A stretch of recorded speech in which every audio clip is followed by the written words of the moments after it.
No. I fucked it up. I fucked it up. Welcome. Has the stream ended? No, the Have you stream's ended the stream? the stream's live. This is Permadeath Podcast, episode 48. I fucked it up. I went to a black screen instead of us for half a second, and it ruined the theme song. I didn't have the theme song on that source. Yeah, I know. I fucked it up. Do we need to go back to the starting soon and then try again? Do the whole frog thing. Gotta do the whole frog thing.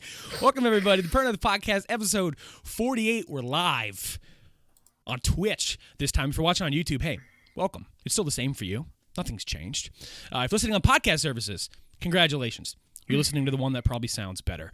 I am Bill, joined as always by Abby and Kinross. How are you two doing? How's your day? How's your weekend? Recording this on a Sunday. Well, I mean, it's fairly obvious we're recording it on a Sunday. Yeah. Well, for anyone listening, for anyone, you know, if you're driving in your car right now on Wednesday morning, you don't know. You know what I mean? You don't know where the hell we're at. That's true. That's true. It's been a My while. weekend's okay. Yeah. Played some Overwatch just before this, so I'm feeling a little bit, you know. Overwatch. Feel left out again. But no, it was alright. Very late night on Friday and yesterday. This is why it's a good thing we're going live here. Bill's crystal clear. Gabby and Karen are kind of crackling. Oh no. Well, that's why you listen to the audio version.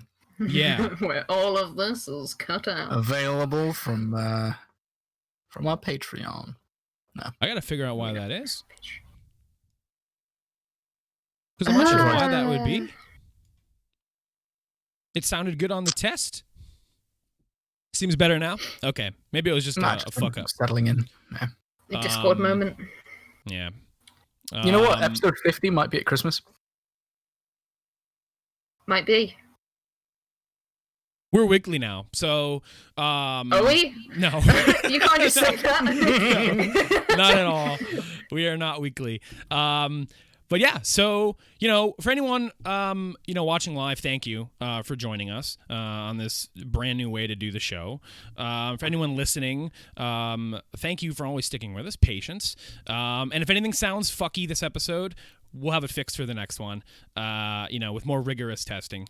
But, you know, I'll be rolling out the kinks here as we go, as everyone's talking, and we'll see how things go and shake out as we progress this episode. I'm actually at the kinks. Yeah. What's up? Is that wine, Kinross? No. A, what you know of me, why would it be wine? And B, why would I be drinking it out of a Coca-Cola? See, what happened was I saw the top of it first. With You just saw this bit. With the bottom boot, yeah. And I'm like, wow, man, you know, he's ripping some wine. But, yeah, so this episode, we're going to talk about, obviously, the games we've been playing. But first, it's hard to ignore the elephant in the room. Last episode, we did PlayStation's showcase. This week, or this episode, I keep saying week, as if we're some kind of weekly show. We'll never be weekly, we're any kind of regular show. Yeah. We have the Xbox Games Showcase that happened on, when was that? Thursday? Thursday. Yeah. All the way back on Thursday. And that's like forever ago. This was their big showing of what all of their first-party studios are up to. and other studios were just kind of sprinkled in there too. It seems. Yeah, it was a bit weird. Necessarily owned by them, but so this was their big reveal. Namely, a big thing that they were hyping up for weeks prior was Halo Infinite. And that's what they kicked the show off of with. So, typically we would go down and, pick out our highlights for the show. Because, not everything's really worth discussing. And even if there wasn't really a lot in some of these trailers to really pick apart. The mere idea of some of these games is exciting. But the biggest thing that everybody's picking apart is Halo Infinite. They showed, what was that, like 10 minutes of gameplay? Something like that, yeah. And the internet has went on a big ol' spree of stuffing it in a locker for the last few days. Ripping its graphics and everything in between, which was surprising to me at first because I think my first reply, even in our group chat when the presentation was over, was like, man, Halo looks awesome. I thought it looked fun.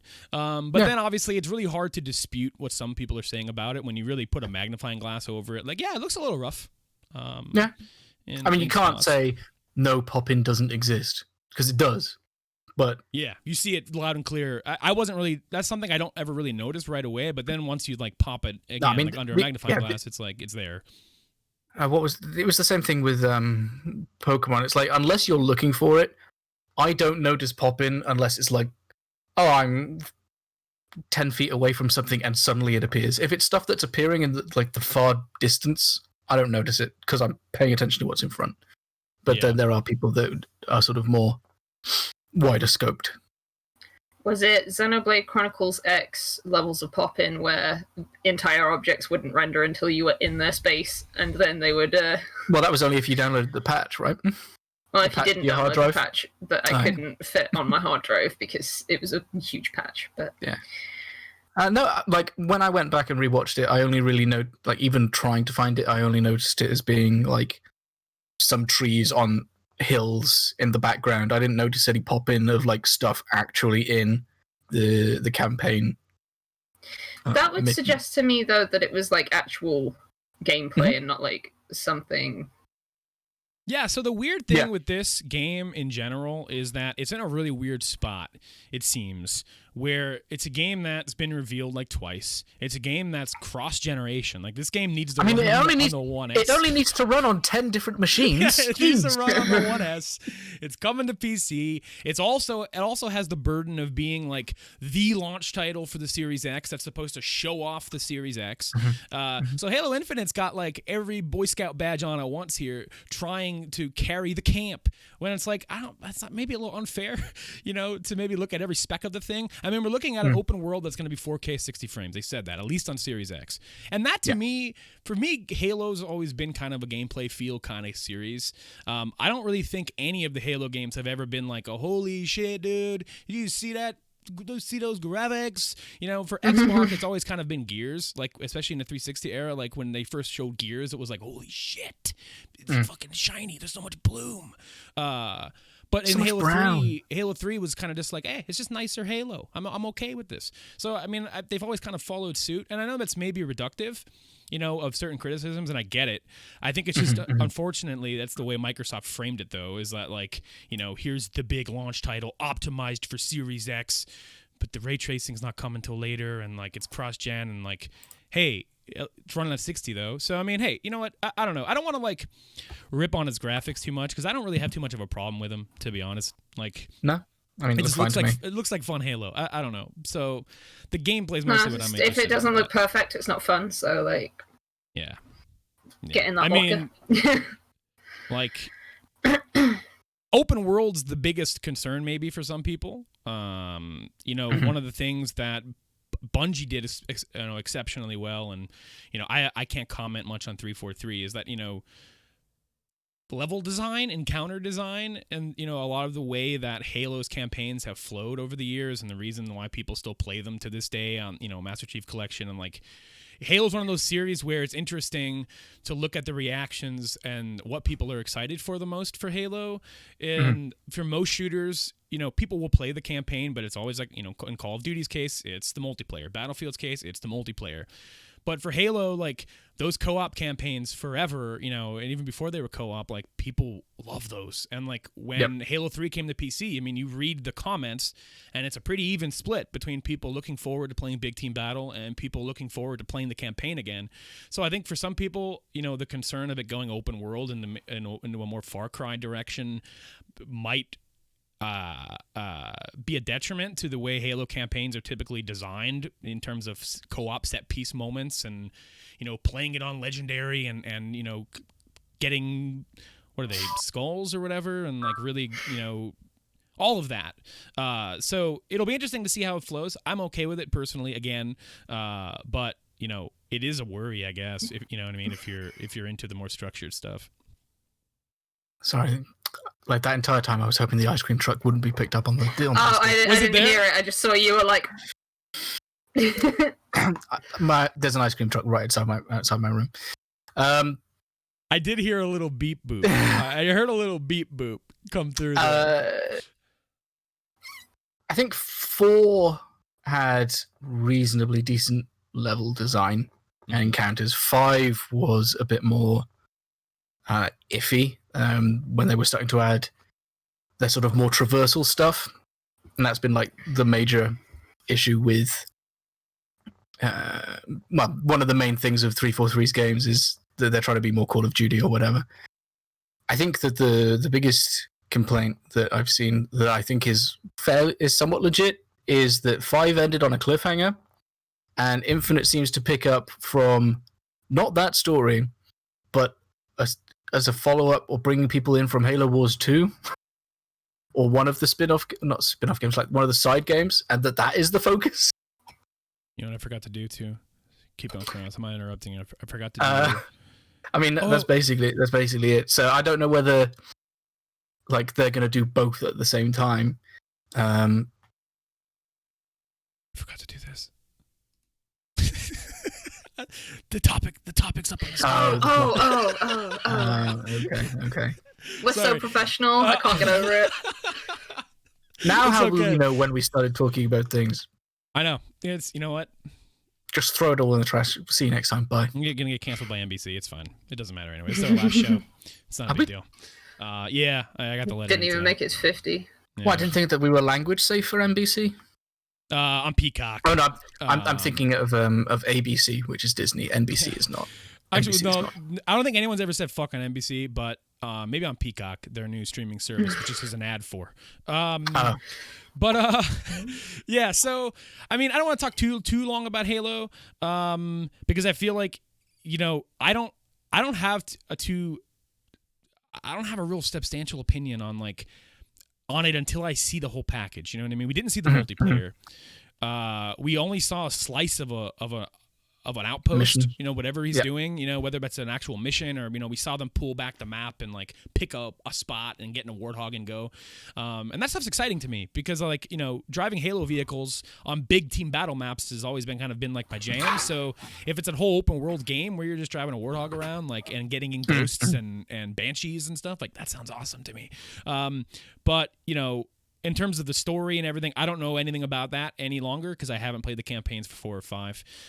So I'm kind of just hopping in here, hoping they have a nice onboard point for me. But I, like you said, if they're picking up after a cliffhanger, but not at that cliffhanger, but after possibly Halo Wars 2, yeah, I can see why that's a sore spot for other people. I wish the Ice Cream Man would just get in chat. Get in chat, Ice Cream Man. I knew it was gonna happen, but I forgot. So you two don't live close, right? But you both have Ice Cream Man around the same time? Yeah. It always confuses me. So besides Halo, unless you have anything to add on Halo, Kinross? I mean, I want to play it. Yeah, I'm gonna play too, for sure. Like watching Infinite has made me want to go back and play 1 through 5. I might need to enlist some help for the campaigns, but I don't know. What about Halo Reach? Do you not want to play Halo Reach again? I already I replayed Reach like 3 or 4 times when it came out, so I'm not too fussed about replaying it. ODST I want to play again. Like, that was a lot of fun, but Nice. I don't have any opinions on Halo, so hope it's fun. I think it will be, ultimately. I think it will be fun. And the nice thing is, like Lou brought up in chat again, I wanted to preface earlier, but I forgot. For anyone watching live, don't feel like chat is totally wasted. I won't address it up to the minute like I typically would if I was streaming a game or something like that. But, if it pertains to the topic and if it, adds to the topic, or if it's a correction or I say something stupid and like wrong, I will drag it in. And like Lou said in chat, things are affordable through Game Pass.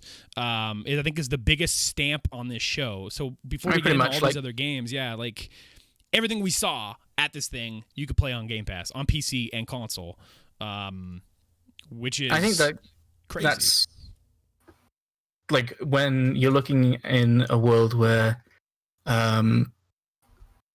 money is tight for a lot of people, and the concept of picking up a new console and then having to fork out for games as well, it can get like super expensive, especially at launch. Whereas if you were to then say, okay, you know what, you've bought this box, you paid $10 a month or whatever it is, and you get to play anything that we put out. You don't own it, but you are able to play anything that they offer. You don't have to be like, you know what, maybe I don't know if I like the medium, but I want to try it out. You can, if you're paying for a service specifically for Halo, and you just be like, you know what, I'm going to play the medium. But also the benefit that everything is on the Xbox One as well, just better on X, is also... I guess there's like an argument of people being like, well, why would I buy an X if I can just play it on the One?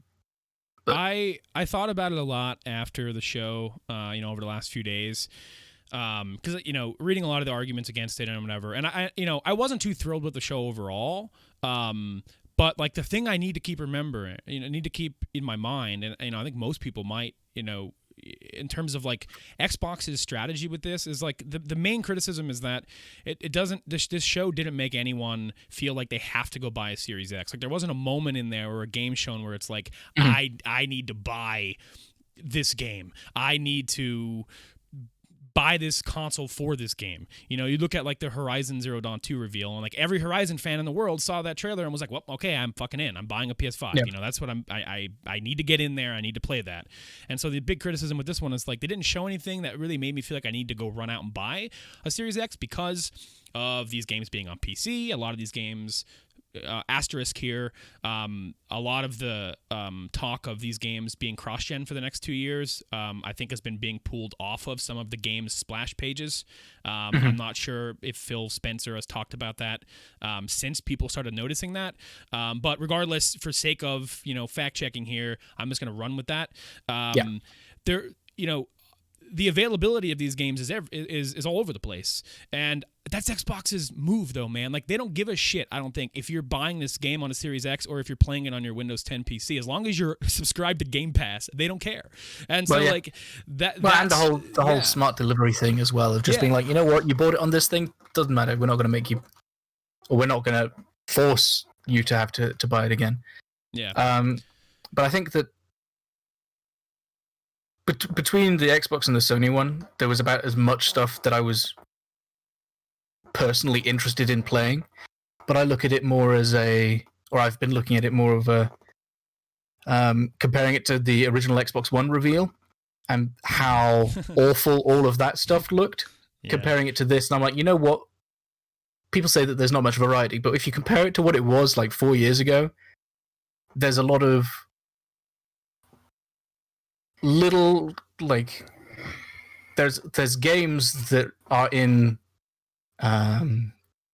markets that the one did not appeal to in any way whatsoever. Yeah. And so my hope is that the X is therefore planning to be a more inclusive console. That means that whilst none of those particular games are of interest to me right now, they are in genres that I am interested in that may get support later on. And that's how I've ended up looking at it. And that's really, what Game Pass allows them to do. I see a lot of people complaining about how, like, oh, now they're just going to design games with Game Pass in mind, games that keep you subscribed, blah, blah, blah. And like, sure, maybe that's true with some first-party efforts. But, I mean, a lot of the stuff that's on there is on there when it comes out, but a lot of the stuff that's on there already will also be available on the Series X. So when you talk about comparing this launch and these showcases compared to the original Xbox One's showcases, and just how mixed up and fucked that messaging was with those with the original. Who was that? Don Matrick running the show back then. It's a TV machine. Yeah. Don't pretend you don't remember his name. This big. And the whole Kinect era and all that stuff.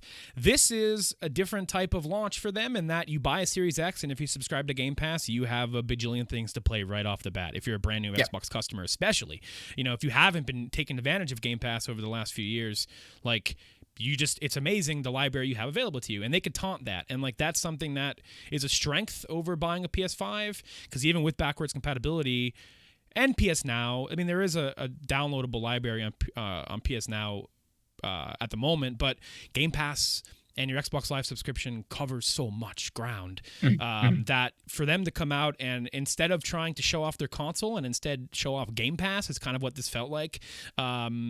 I think it's valid for them to do, ultimately, because we did see some cool games, and knowing that I can play all of them on Game Pass is cool. So, what were some of your highlights? So Abby, what was the coolest game you saw at this thing? Okay, I mean, if you've forgotten it, I can tell you what it was. Yeah. There were a couple. I think for me, the one that I'm the most excited about seeing more of, because I don't know that I'm like hyped for any of these games as it stands, because there wasn't like a ton of gameplay and stuff, I guess. Avowed is the one that sticks out in my mind. That's the one I was hoping you were going to mention, because I want to talk about it. It's Obsidian Entertainment's version of Skyrim, I guess. And, I've been wanting a new Elder Scrolls game, but Bethesda are working on something that I don't care about right now. So Avowed is apparently the answer to that, I hope. So, yeah, I think that was the one that, like, stuck out the most in terms of, like, thing that I like, genre that I like, company that have done some good stuff, game that I want to play. Yeah, it like covered all three of those. Because I remember when it was being showed off, like when they were showing gameplay, I was like, please be an RPG. Please don't be some like multiplayer battle royale thing. Please be an RPG. And they said it was an RPG, so... Yeah, and they did one of those... They did a bait and switch, making it look like it was going to be a Pillars of Eternity game with the TRPG type thing. And then suddenly it's a first-person thing with a Dargon. Yes. So... Set in the Pillars of Eternity universe. So, that's exciting for fans of Pillars, maybe. I have seen some worry from some people that, like, once Obsidian got bought by Microsoft, they're going to stop making CRPGs. But I don't really think that's going to happen. I think they're still going to churn those out at times. It's just their portfolio can get more diverse now because they've got more money. But with Avowed, like, we got Obsidian's Fallout game with Outer Worlds. I mean, like, everything about that game dripped Fallout. So I still haven't played it, and I still really need to. It's fun. It's really fun. Getting DLC. That was in the showcase, or was that in the pre-show? Yep. I don't remember. It was in the showcase. That was in the actual showcase. Okay. Yeah. So this is everybody's. Everyone's assuming this is going to be like their Skyrim. And I'm curious. What if it turns out to be their Cyberpunk? That he's not playing a fantasy thing. He is in VR in a cyberpunk world. So they've pulled a triple bait and swish. Well, I'll be waiting for Elder Scrolls 6 still in that case then. On an aside, I was staring at my bathroom window 2 days ago, and all I could think about was how I'm not getting Elder Scrolls 6 probably until like I have my first kid, and it really upset me. Well, fun fact: the Elder Scrolls 6 comes out in 9 months. Oh shit! Well, that's what I meant. Bill. Yeah, I got a little bill on the way. What do you think I meant, dude? Like, no, yeah. So this has a chance to really fill that void. It is weird thinking about that, though. Yeah, it's weird thinking that it's been like nearly 10 years since Skyrim came out. Yeah, 9 years this year. Almost at 9 years. Went a whole jam without an Elder Scrolls game. What are you talking about? Skyrim was on everything. That was their one. way. Yeah, that was their way to patch it up. That was their way to be like, put it on Alexa. Yeah, they were like, ah, shit, we're not gonna have this done for a while. Put it on everything. Put it on literally everything. And then I guess ESO kind of fills in an Elder Scrolls gap for some people too, and then Skyrim VR, and then what God knows what. But I was just, it hit me like a ton of bricks that Starfield's coming first, and I just want to play Elder Scrolls, man. I really do. And we know equally nothing about Starfield. I know this is an aside, but are you like excited about a space RPG from Bethesda or not? So, I'm of like two minds of it. So I'm excited about it for sure. I like that. I like Outer Worlds. And I feel like Todd Howard going at a single player game. If he truly, I don't know who's directing this thing. I mean, like, he comes out on stage for, like, everything at the Bethesda thing, so I never know who's actually doing the shit there. I don't know how much he was involved in 76. Like, I don't know how much, you know what I mean, he can get blamed for that stuff. So... It's Todd Howard, he's the director. Okay. So, yeah, I am excited about it, mostly because I'm excited about new games from him, specifically him directing it, because that man is responsible for, a lot of my favorite late-night RPGs. And I love sci-fi. And I like the idea, if it's going to be open world, will it potentially span multiple planets? Obviously, within reason. I'm excited for them to possibly You want Andromeda again? I was just gonna say I'm excited for them to possibly make a better version of that game, because Andromeda had some cool ideas in it. Ultimately, I wasn't the biggest fan of it. Some of the open world planet stuff was just boring. So if Bethesda can implement their sandboxy stuff into something like Andromeda, yeah, I can get excited for that. But my thing that makes me less excited for it, and this sounds like a Bill, this is the dumbest reason ever, you're an asshole, is that we're not going to get Elder Scrolls 6 until I have my first kid. So it's like, I don't want a kid when Elder Scrolls 6 comes out. You're not going to have time to play Elder Scrolls. Exactly. Because you're going to have a kid. Exactly. I can't slow my life down. I guess I could keep trying to remove the train tracks and stop my life from happening. I mean, clarification, chat, I don't have a wife.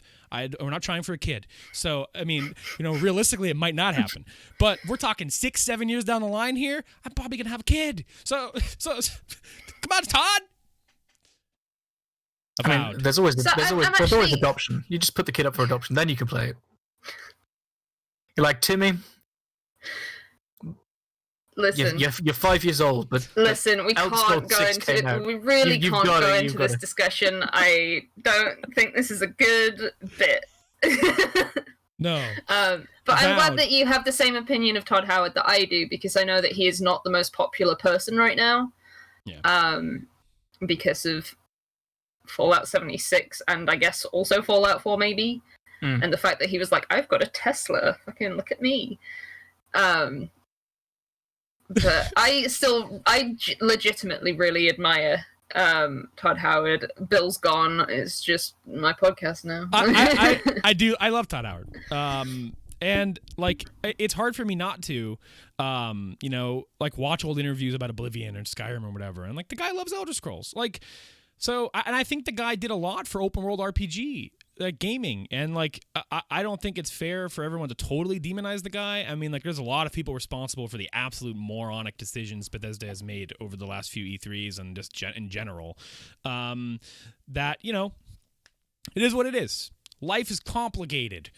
So I'm excited for anything he has his name on, Same. Absolutely. Though, like, I don't know about space RPG. I'm going to have to wait and see on that one, because it's not what I want, Will every alien sound like the Nords? Is my biggest question, probably. You were trying to cross the board. Because everyone in Skyrim, no matter how many fucking voice actors they say they've got in that game, everybody just sounds like the same guy from the wagon. Everyone sounds like that. Used to be a spaceman like you till I took a laser to the florg. And then every Khajiit and every Argonian sounds the same. So, like, and they got that same lady for Shenmue 3. Yeah, so, I mean, they really get around. But, I don't know. So, will everybody just sound like Nords? I almost hope Good so. question. I hope so. It's actually a Nord colonization sim. I want the ship AI on my ship that talks to you like, whatever it's called, like Nord 2.0 or whatever, like N.O.R.D. I want that thing to sound like a Nord from Skyrim. Navigation ordnance relay. Oh, imagine though if they squeezed in some sort of NordVPN like sponsorship. I forgot about that. Hey, Wayfarer, whatever your name is, your general name is, Dragonborn, but it would be like, Wayfarer, did you know that while flying over at Paraxis 4.Z, did you know that they are decrypting your data? Please shut up, Todd. But other games that I was looking forward to from the Xbox Game Showcase, there were only a couple. Yeah. Everwild, which is the new rare game. Don't know what it is, but it looked all druidic and cool, so kind of excited to see what that's about. Probably won't play it because I don't have a PC that has Windows 10 on it, but yet I am excited to see what that's about. And the other thing that I was excited about personally was Tell Me Why. Was that the Don't Nod Because game? I remember, I remember I was watching that and I was like, this looks a lot like Life is Strange, but also not as stylistic as Life is Strange. I like Life is Strange. I wouldn't mind playing this, and then I found out that it was Don't Nod that's making it. So yeah, it's Life is Strange, but more realistic looking. For a brief moment, I was like, this is clearly a Don't Nod game. Well, I didn't think that because I can't remember their studio. This is the Life is Strange people. Are they going to make it an episodic thing, or are they actually just going to make a whole game? I was like, it's looking like it might be a whole game. Oh, no, it's episodic still. It's episodic. That comes out in August. So on Series X, somehow. Oh, Phil, what ain't you telling us there, buddy? Yeah, no, it looks cool. And do you think it's in? Maybe they've said it. I don't know. I didn't really dig into anything post trailer. But I mean, there's a lot of supernatural stuff going on in there. Is it the same universe as Life is Strange, or like is it? I'm gonna assume no, because there's Life is Strange, and then there's Life is Strange 2, which is set in the same universe, and then there's a game with a different title that looks different, but also looks like the same kind of gameplay. Yeah, I don't know. That's the thing that had me curious, because it's like, Avowed doesn't have Pillars of Eternity in the title, but they're like rolling around in that world. So I was wondering maybe it's like you'll find out in episode 5. It's like, oh man, one of the characters walks by and you're like, holy shit, Life is Strange. Maybe. And one of the characters says that, like, but they still look the same way. Hey Bill, have you played Life is Strange yet? No. How many years have I been promising you I'd play it? Like about as long as you've been promising to play Knack. Yeah. Fucking Knack. I'm never playing Knack, but I will play Life is Strange at some point. Knack... I own both games. You could stream them. I own all 3 of them before the storm. You could literally stream them, and you could be like, "I'll do an episode of stream, nice 2-hour stream, and it'd be cool." That's it. It's not a bad idea. I know, I'm a genius. Well, it's not a bad idea, but he won't follow through on it. Bill. Where's he going to fit it in his schedule? Bill, you can't keep doing this to me. Hey, I played Fire Emblem. I played Xenoblade. Yeah, and you liked them, so making good. Maybe you should listen to me more. I'm slowly making good. But yeah, the game looked cool. It seems like every summer at a showcase we get something from Don't Nod in there.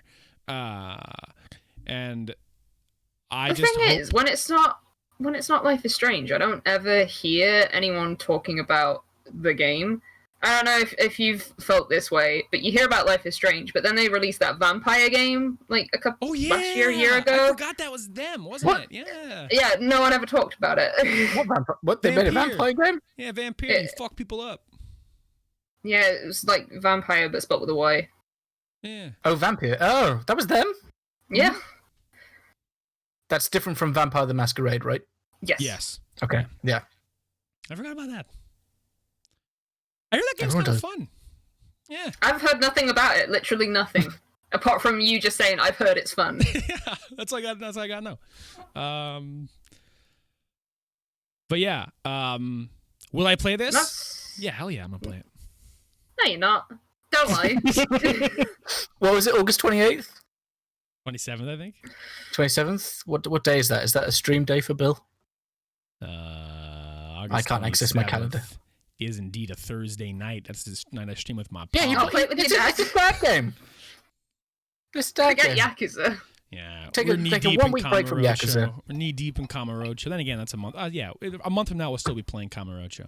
Yeah. Playing Kamurocho. 2 Still years from playing Kamurocho. Kid Ross, what's your big ticket from this conference? Halo. I know that people were pissed that there was like nothing of it, but I am interested to see what comes of Fable. Hell yeah! Okay, Oh God, we can talk about Fable. And I know that there's people that are like, you know what, Lionhead aren't doing it. It's not going to have the same weird charm as it used to. But you know what? I think that is a product of its time. We don't need you can have quirkiness. You don't need that much in your game anymore. I think Lionhead not making it is what makes me excited for it personally. Is that, and not only just not Lionhead working on it, but also who is working on it, and that's Playground Games, the Forza Horizon folks, and I think they make very good looking and very large games that I think. They're mostly known for racing, so it'll be interesting to see this. But I think they're very capable. And returning to ditching the industrial aspect of Fable 3, I'm kind of into. So I don't. Peter Molyneux is not involved in any way. Yeah, that man is gone. So. Yeah, it was literally just like a teaser trailer of teaser trailers. So it was the fact that it is there. Trailer. Yeah. Yeah. I'm interested to see it, especially based on what leaks have said it's like. I'm like, you know what? I'm at least super interested. Super interested. So there's some weird rumors about it, right? Like that it might be kind of MMO-y, but I imagine it's probably not full-blown MMO, and it probably is more of like a Forza Horizon deal where like there's like it's open world, but like there's some kind of live aspect to it. I imagine. I don't think I can't possibly imagine someone puts like Microsoft would.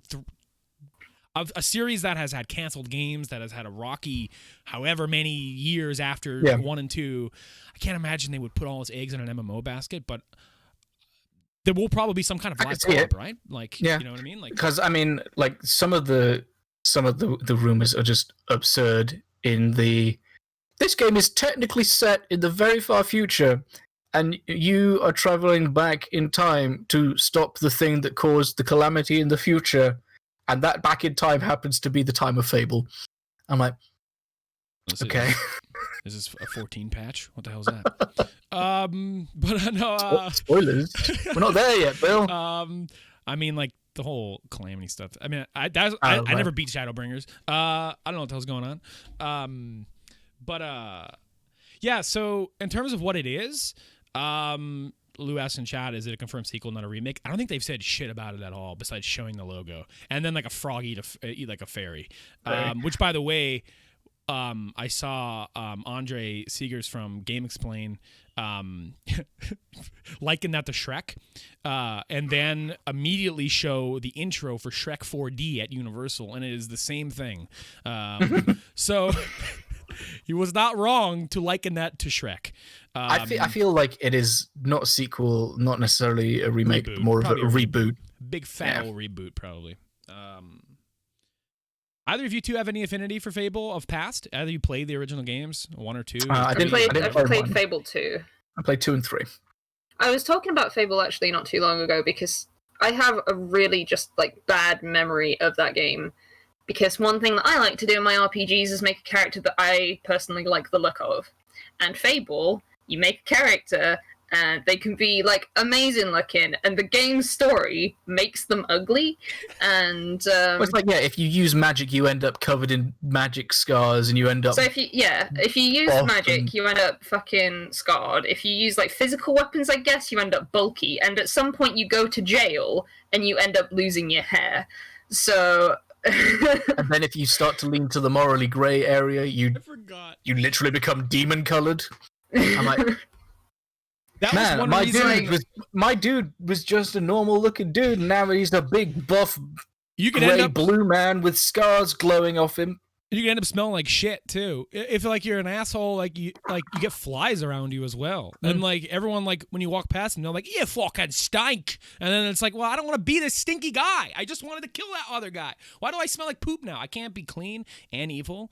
It's one of the main reasons I never did Renegade and Mass Effect either, because you get all weird looking. It's like, why can't I just be an evil guy without being a freakazoid? Like, you know, because I mean, it gives away that you're an evil guy. Yeah, it's so on the nose. But you've got like these glowing red eyes. You're like, hi. The only Fable I played, I'd like to help you. Sure, you would. Yeah, it's like you can't. I can't even look into your eyes. The only one I played was 1, and I loved it. I think as a kid, though, I didn't really think much about my guy smelling like shit. I think I just was like liking that. I was like, oh hell yeah, dude.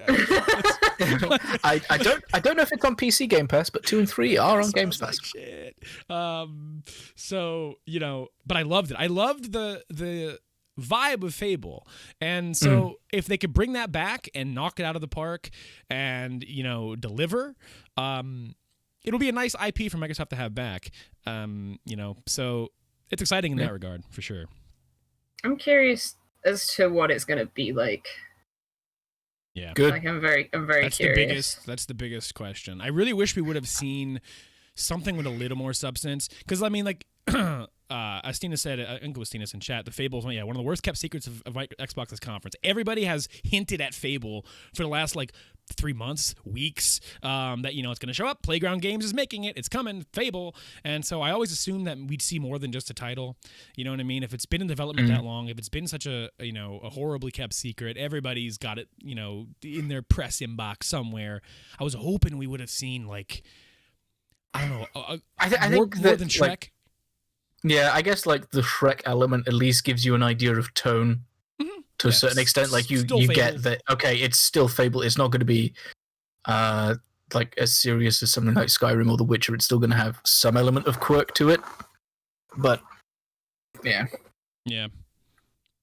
Cool though, exciting. I like Fable, so fun. It'll be on Game Pass. Hey, NPC. Hey, thanks, Phil.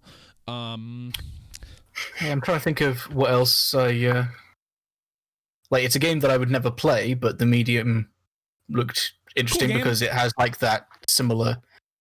It just like reminded me. It reminded me of just that one level in Titanfall 2 that's the best level ever. Affecting cause, yeah, Kinross. Yeah, man of taste. I just like that idea of like I guess what Dishonored 2 did it a little bit as well, that there was a mansion that you went into and you would flicker back and forward into the past and the present. But this seems to be like more built around that idea. It seemed cool. We'll never play it because it's a spooky game, but it's on Game Pass. It is on Game Pass. On Game Pass. I think that's been the biggest thing of like, you know, for me, you know, not being invested in too many Xbox IP, but also a lot of them being new. They have all these new studios, so like a lot of things are going to start popping up that, you know, I'm not familiar with, and that's great. But the nice thing is that like even if it's a game that doesn't like blow my pants off, it's on Game Pass, so it's like I'll check it out. Fuck. I mean, I guess that's like the other thing. I'm glad that people got to see some Psychonauts gameplay. Yeah. I could not stand the first Psychonauts, so I'm not interested in this. But I'm glad that it. I never played it, but I was just reacting the way chat would react. It's from that age of like 3D platformers that don't quite have cameras and controls down, and so they're clunky and sort of unpleasant unless you played them as a kid, and then you're like, I know exactly what I'm doing, and nostalgia. So when they were talking about Psychonauts 2, I was actually, for some reason, for a split second, kind of hopeful that they were revealing Brutal Legend 2. Jack Black? Jack Black was there. Yeah, that did cross my mind. And something that no one expected, Forza. Yep. With no car. They didn't show off a car this time. Well, where are they going to show off a car? Where are they going to get a car from in today's climate? Yeah, I know. I guess the logic there was we're going to make the game so realistic that we don't need to bring out a car anymore because the cars are in the game. Phil live vlogging from his fucking Lamborghini. So it sounds like, from the way that you two are talking, you're like not interested in buying an Xbox Series X, but you're interested in trying everything out on the PC. That's where I'm at, personally. I'm of the, I mean, because I've got the one, so I can play most of it on there. I do want to pick up a Series X at some point, for the same reason that I want to pick up a PS5 at some point.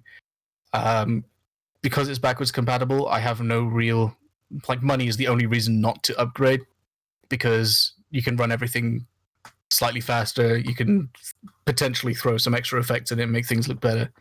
Like, there's not really a reason not to.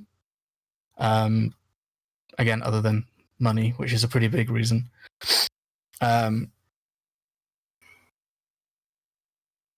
Yeah.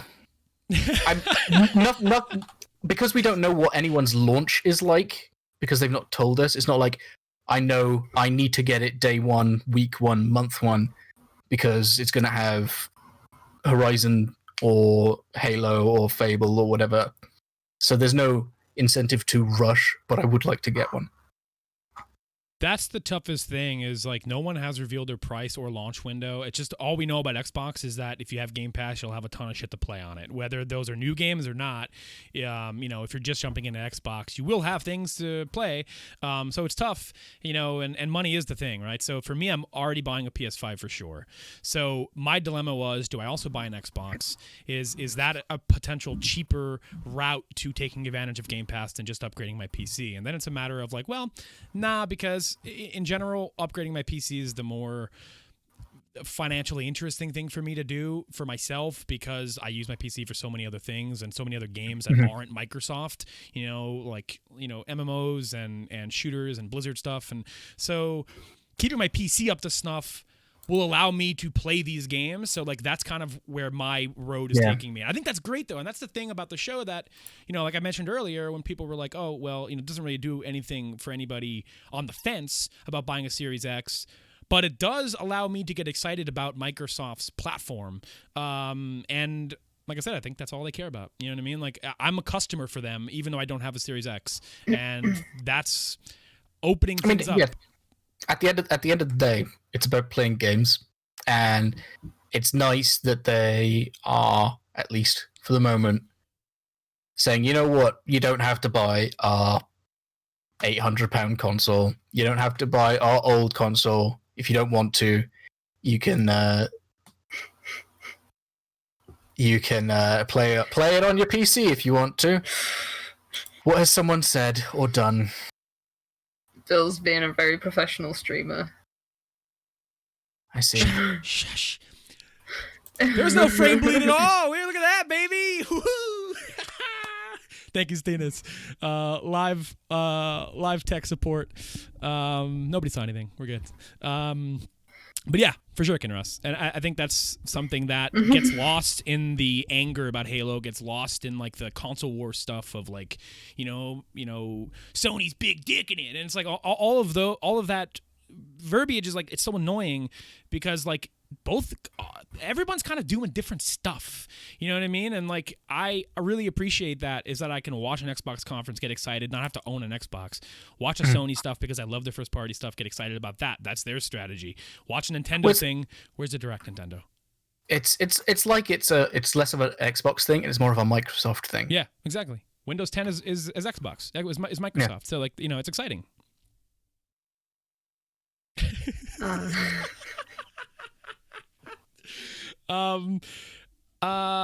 Besides what we talked about, I don't really know if I had any highlights. I mean, we got some Tetris Effect news. We got but you played Tetris Effect. Yeah, I can't get like hyped. I was excited to see it there, like, oh yeah, I'm all connected. But like I like, okay, it's the same. It's the same game. You know what is interesting? Because we've not heard anything about Call of Duty, and that's been like PlayStation's thing because they've been buddy with Activision. Right. And I know it technically doesn't count because they're no longer with Activision. But seeing Bungie go back to Microsoft with Destiny. Oh my god, no! I'm just gonna die for the next 5 minutes. You might as well put my BRB screen on. I did it without you. No, I'm not going to talk about Destiny. It coming to Game Pass is pretty neat. Yeah, so yeah, Destiny 2 coming to Game Pass. All Yeah. its expansion packs. Ken Ross, what'd you think of Shadowkeep? I'm kidding. Don't answer that question. Shadowkeep. Don't answer I mean, that we question. answered that question last time. Yeah. Don't answer that question. I liked it. I haven't played any of the seasonal stuff, and so I feel like I'm very behind. I didn't know he was going to keep going. I didn't know he was going to keep going. I feel like it's like the Halo Infinite, Halo Wars 2 thing that I'm going to go into Beyond Light, and I'm not going to know what's going on because I've not played effectively the game.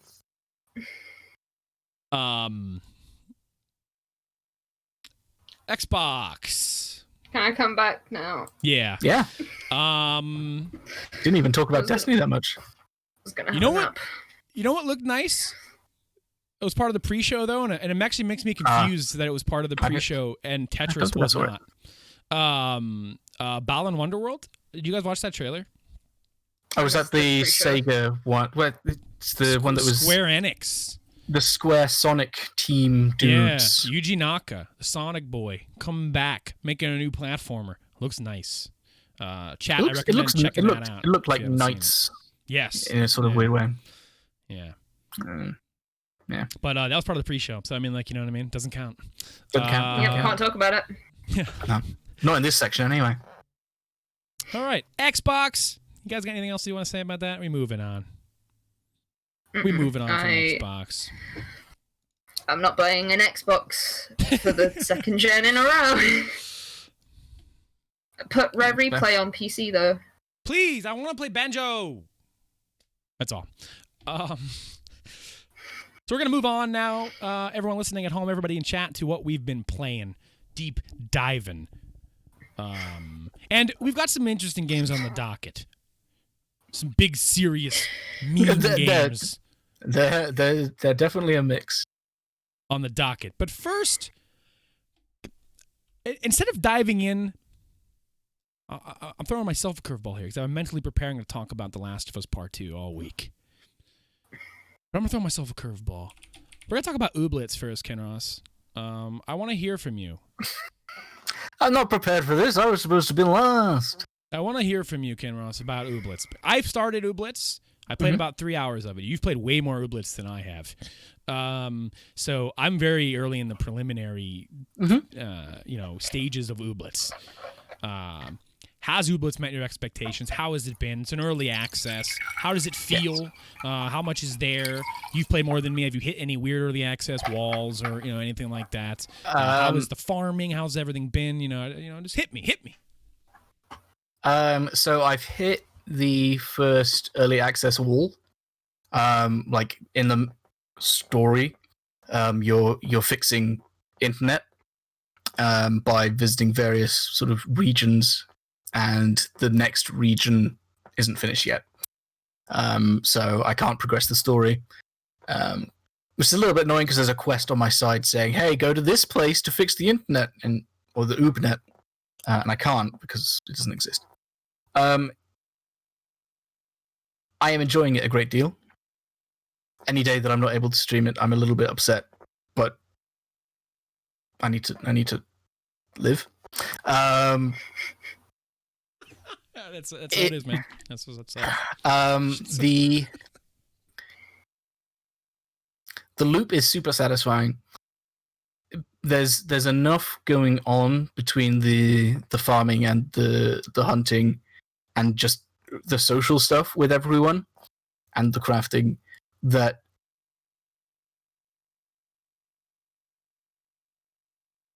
there's plenty to get done, and you can very easily lose track of what. Like you'll be like, I need to do this, and then halfway through it, you're like, oh crap, there's something else that I could do over here, and so there's probably like a lot of stuff that I'm doing very, very badly, but I don't care because I'm enjoying pretty much all of it. The combat has hit what I think might be an early access limit, in that up until level 3, anytime you gain a level, you gain a new move with your Ooblets. But after level 3, they don't learn anything more. They're just gaining experience for apparently no reason. So I don't know if that's something that gets added later on. Like just that there aren't dance cards made for them. which has forced me to start using Ooblets that I'm not intending to, just because I'm leveling them up for a purpose. Then I'm getting skills for them. But I guess the biggest roadblock has been resources. Farming is decent, but that in order to build certain items that are basically required for you to be able to grow more ooblets, you need obsidian, which is a semi-rare / rare drop that sometimes you just don't get. And then one stream I got 3 in like 15 minutes. You want to hear how dumb I am, Kinross? Not to take you off track, but I put an obsidian in the compositor thing, like an idiot. The reconstitutor. The reconstitutor, yeah. How much was it worth? A lot. Yeah, I'm sure it was. I wanted the fish, dude. What do you want from me? Yeah, I mean, because that's the thing. It's like that is the one thing that is used in everything. It's used in basic crafting, upgraded crafting. It's used in quests to fix people's buildings, and I feel like it doesn't spawn quite enough for how much it's used. As far as early access goes, I've not run into anything. Nope, I lie. I've run into 2 instances of the game breaking due to me like mashing buttons as I'm entering a building. Sometimes that soft locks it. But that's only happened twice, so I'm not gonna judge them too harsh for that in the 15-20 hours that I've played. Yeah, basically. What do you think it's about? It's crazy. Okay. It's been like 4 years since I told you guys about this game. Yeah, it's finally every showcase, every E3, I've been yelling with you guys. Where's the damn release date for Ooblets? We finally got it. We did, and I haven't. Was it worth the wait? Yeah. Yes. Yeah, I think it was. You know what? It was better worth the wait than Shenmue. Oh. Oh no. And obviously being early access, there's plenty more for them to add to it, and I'm looking forward to where it goes. I think the game has a very solid foundation. Yeah. There's no part of the game that I don't enjoy doing. I just sometimes get lost in it's not the busy work, but in the mental keeping track of everything. Building like Shenmue 3. You know what? Knack 2 is a better game than Shenmue 3, according to Bill Conway, 2020. It is. I never played it. I don't even have to play it. Games I don't play are better than Shenmue 3. That's just how it went. Kinross, did the dance battles ever get harder? Yes and no. There are definitely battles that, because that was a concern of mine as we were playing through. Like, I was kicking ass all the time. Like, I'd get to 40 points and they'd get to maybe 6. And there are definitely there are quote unquote trainer battles in one of the zones. And some of them are quite tough. And I think that the Gleamies are slightly harder to beat. And then there's, I didn't realize this at the time, but there's a building that you can repair. You can repair the dance barn, and that basically gives you a daily tournament of 3 battles of increasing difficulty. The team that I have of Dumber, Hash Brown, Lumpy Stump, and Clicky Claws are they're too strong. So it's like a Pokemon game where your team is 30 levels above everyone else, but you're like, you know what, I'm still going to go to this level 10 zone and kill all these dudes in one go. Why is it so easy? So if I was to play with like a better balanced team, there would be more challenge. Mm-hmm. But I think that's something that they're aware of and tweaking. I think that there might have been a hotfix for it as well, that some of the fights were going too easily. Cool. That's cool to hear. Yeah. Sometimes the AI makes dumb decisions, but Yeah. that's AI. Like they'll basically neuter themselves, or they'll buff themselves after they've done all their moves and then neuter themselves. So, yeah. Basically, I'm looking forward to where it goes. That sounds I'm like very you're happy playing with Magic. I forgot it was a card game Bill, until I. Could you just put my BLB screen on real quick? Oh, sure, yeah. Thanks. I forgot it was a card game until I got to the battles. Same. That surprised me again. I'm like, what the hell? I was like, oh, it's a dance battle, but I can't remember how the dances work. Oh, it's a card game. Okay. I was expecting rhythm stuff going on, but then I like the system they have in there, though. I think there's, as an early access game, I played it for a few hours. I don't have as much time as you in there, but generally, like, I really like all the systems. I really like everything that's there. I think it's an interesting take on a Pokemon-like game that also includes farming, and I think it's interesting that, like, to get more Ooblets, you plant them, so it's everything feeds into each other in a nice way, and it isn't just like, oh, it's a Pokemon game but also farming. No, it's a Pokemon game where you farm your Pokemon, so like it's fun in that regard, and it's neat and a neat idea and super charming. I think the writing's like genuinely pretty funny. Like a lot of the characters, it's very relatable.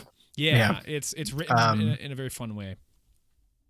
And I think most of my like gripes, if you can even call them that, are like symptoms of early access, just user interface, user experience stuff that as a developer you're like, I've been making this game for 5 years, I know how this works, this makes perfect sense to me, and then you give it to players, you're like, they don't understand what certain words mean in combat, or some things are a little bit cumbersome to rearrange because you're not experienced and things like that. So, and those are all fairly easy things to fix.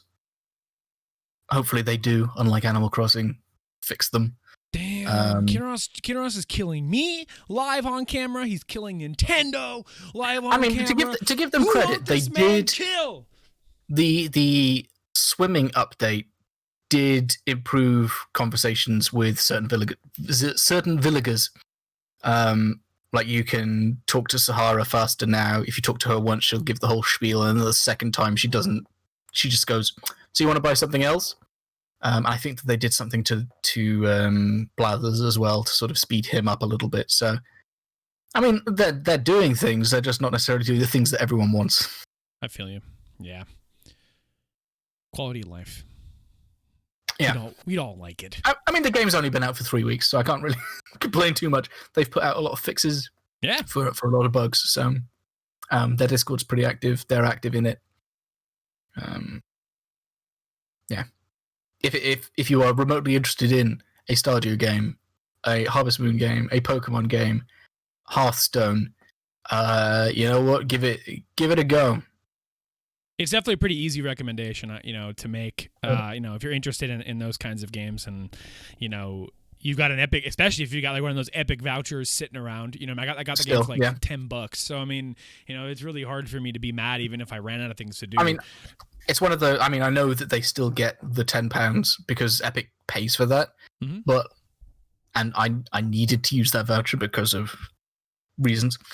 But I feel like I've cheated the system by getting it for £6. Yeah, it feels like robbery. It just does. It's a similar feeling to that. I feel, even though I paid full price for it like 3 times, I feel like Stardew Valley. I've ripped off a dude. But that guy won't stop, and he's putting more updates out. He's put more updates out than there are states in the United States. 51 or 50? I actually don't know. I was trying to look for a big number, but that's all I got. So all the big numbers you went for. I'm just an American. That's what I do. What game should we do next, Kinross? We've got the list in front of us here. I would like to hear more of Ghost of Tsushima. Okay. Just because it gives me a bit of a break. Okay, perfect. So I've been playing a lot of Ghost of Tsushima. I've streamed some Ghost of Tsushima. And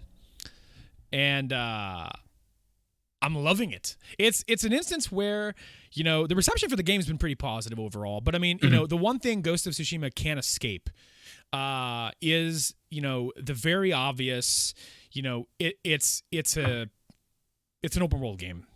And that might sound like, oh, Bill, duh. But I mean that as a criticism for some people, and that it's an open world game that is not trying not to be the open world games that we have played ever since Far Cry 3. So was Far Cry 3 before Assassin's Creed? When Assassin's Creed started to go crazy on it. It was after, I believe. Far Cry 3 was back on the 360. That was around Assassin's Creed 1 or 2 time. I forget the exact maybe Assassin's Creed 2 socket, but yeah. So it's very much an open world game. You open your map, there's question marks on your map. You go to those question marks. Some of those question marks have shrines at them. Some of those or not Zelda shrines, but like prayer shrines. Inari shrines. That, give you things. And some of those things are bandit camps. Some of that stuff is, and the thing I will use to defend that is the same defense I had for Spider-Man, in that you don't have to reinvent the wheel every game as long as your game is fun to play. And, so many games for so many years follow the same templates, of their respective genres. And Ghost of Tsushima is no different. It's so fun to play as Jin. It is so fun to fight. It is so fun to stealth, albeit broken AI. They're kind of stupid. The stealth really poses no challenge to you. In that regard, maybe I'm just a scrub, but I kind of enjoy it that way, to be honest with you. It lets me do cool shit. It lets me look cool doing cool shit without having to worry about I just aggroed 70,000 guys. So it all kind of feeds into Billy having fun. And the nice thing about this game, though, compared to other open world contemporaries, is that it doesn't have a mini map. And instead it uses the wind. So, you still have your very general map that's shrouded in a fog of war. There's no towers. That's one other thing too. Is the game encourages you to actually. I heard someone saying that there's tower-like things, like tower equivalents, or is that just like if you clear a big bandit camp, the little area around that bandit camp, the fog gets cleared, but it doesn't clear out a massive quadrant. So you might have a bandit camp in one section and a bandit camp down here, and that bandit camp isn't necessarily going to reveal the entire section of that map that say something like Horizon would or Breath of the Wild would or whatever. So it's just kind of an extra reward for clearing that out, is you get a little bit of a leeway there with clearing that fog. So without there being defined towers, a lot of the times there are major portions of the map that don't have a bandit camp at them. So there is no way to pop out a massive puff of fog. And so you have no choice but to explore it yourself. And so, between the game encouraging you to do that and the game not having a mini map, and you're able to use the environment to kind of get to your waypoint. You're still setting a waypoint, but you're swiping up on the touchpad on the DualShock 4, and that creates a gust of wind. And the direction that gust of wind is blowing in is a direction of your waypoint. So it allows you to look at the world rather than a mini map, because as beautiful as a lot of these games are, a product of following GPS in these games is that a lot of times your eyes are divided, or you're just not looking at the game at all, and instead you're just following the route. So I really like the way Tsushima does it, because the game is fucking gorgeous. The game is beautiful. The game sends off the gen for PS4 and it's not as good looking as The Last of Us Part 2 in certain areas. The Last of Us Part 2 is kind of like Jesus Christ, how'd you do that in certain regards, in terms of animation especially. But on a similar vein, does it make your PlayStation want to fly? Yeah, oh yeah. Every game every game the last 4 years has made my PS4 want to go to the moon. So, it is, yeah, absolutely. It is really pleasant to look at, is one of the best ways that I could sell it, is that it's in a long line of other really gorgeous PS4 exclusives, and one of the most notable open world games that just looks like wow is Horizon. And I think this looks a little better, mostly because of the setting being pleasant, the amount of foliage and the color, the way they use color in this game. They have the black and white mode for Kurosawa fans, and just probably as a fun way to replay it. I'm not sure I would ever recommend picking that as your main mode of play, because the way they use flowers and the very wide palette of colored flowers that pepper over the landscape here it's just gorgeous. And then the color of the leaves and, falling, and the trees and the temples, and, the way everything kind of sticks out and pops. It's gorgeous. It's fucking just absolutely pleasing to the eyes. It's like putting your eyes, if you had pillows for your eyeballs, this is that. So, everything about it really is like it's fun. It's gorgeous. I haven't beaten it yet. You know what I mean? Like, it's hard for me to comment on the whole thing. That's why I did my PS4 bracket and Horizon beat it, even though deep down in my heart of hearts, I think I enjoy exploring this open world more than I enjoy exploring Horizon. Whereas I think the story's probably a bit weaker conceptually, you know what I mean, to something like Horizon, which is way more high concept. The world itself, man, just rolling around on that horse, clearing out camps, the fights, the combat is super quick. The nice thing about this is that I was gonna say, how complicated is the combat? Because it looks like that's the best part. Something between like an Arkham style thing and maybe even something of like Dark Souls timing, like a Sekiro type. So I don't know whether that is off-putting or if it's simpler than it looks. I don't know. The best thing about it is that it is simpler than it looks. I think from a button press standpoint, is there's nothing complicated to learn, and I think that's what makes it so easy to pick up and play. Is that you have a normal attack and a power attack, square and triangle, and pressing multiple squares in a row and then pressing triangle will do a thing. It's very reminiscent of Yakuza in terms of button input. Like you're not learning anything crazy. You have skill trees, but a lot of those things are mostly there to buff existing abilities or to just add an extra button to the chain. You know what I mean? That you're already pressing. So fighting somebody. The nice thing about it that makes it simpler than it seems is that enemies die fast. And this isn't a thing where, unless you're a big boss or something like that, they're going to have more health. But generally, even the boss fights don't take as long as something like a Sekiro fight or a Souls fight or, any kind of game with comparable combat. Horizon, where you're fighting a robo-dinosaur for like 15 minutes.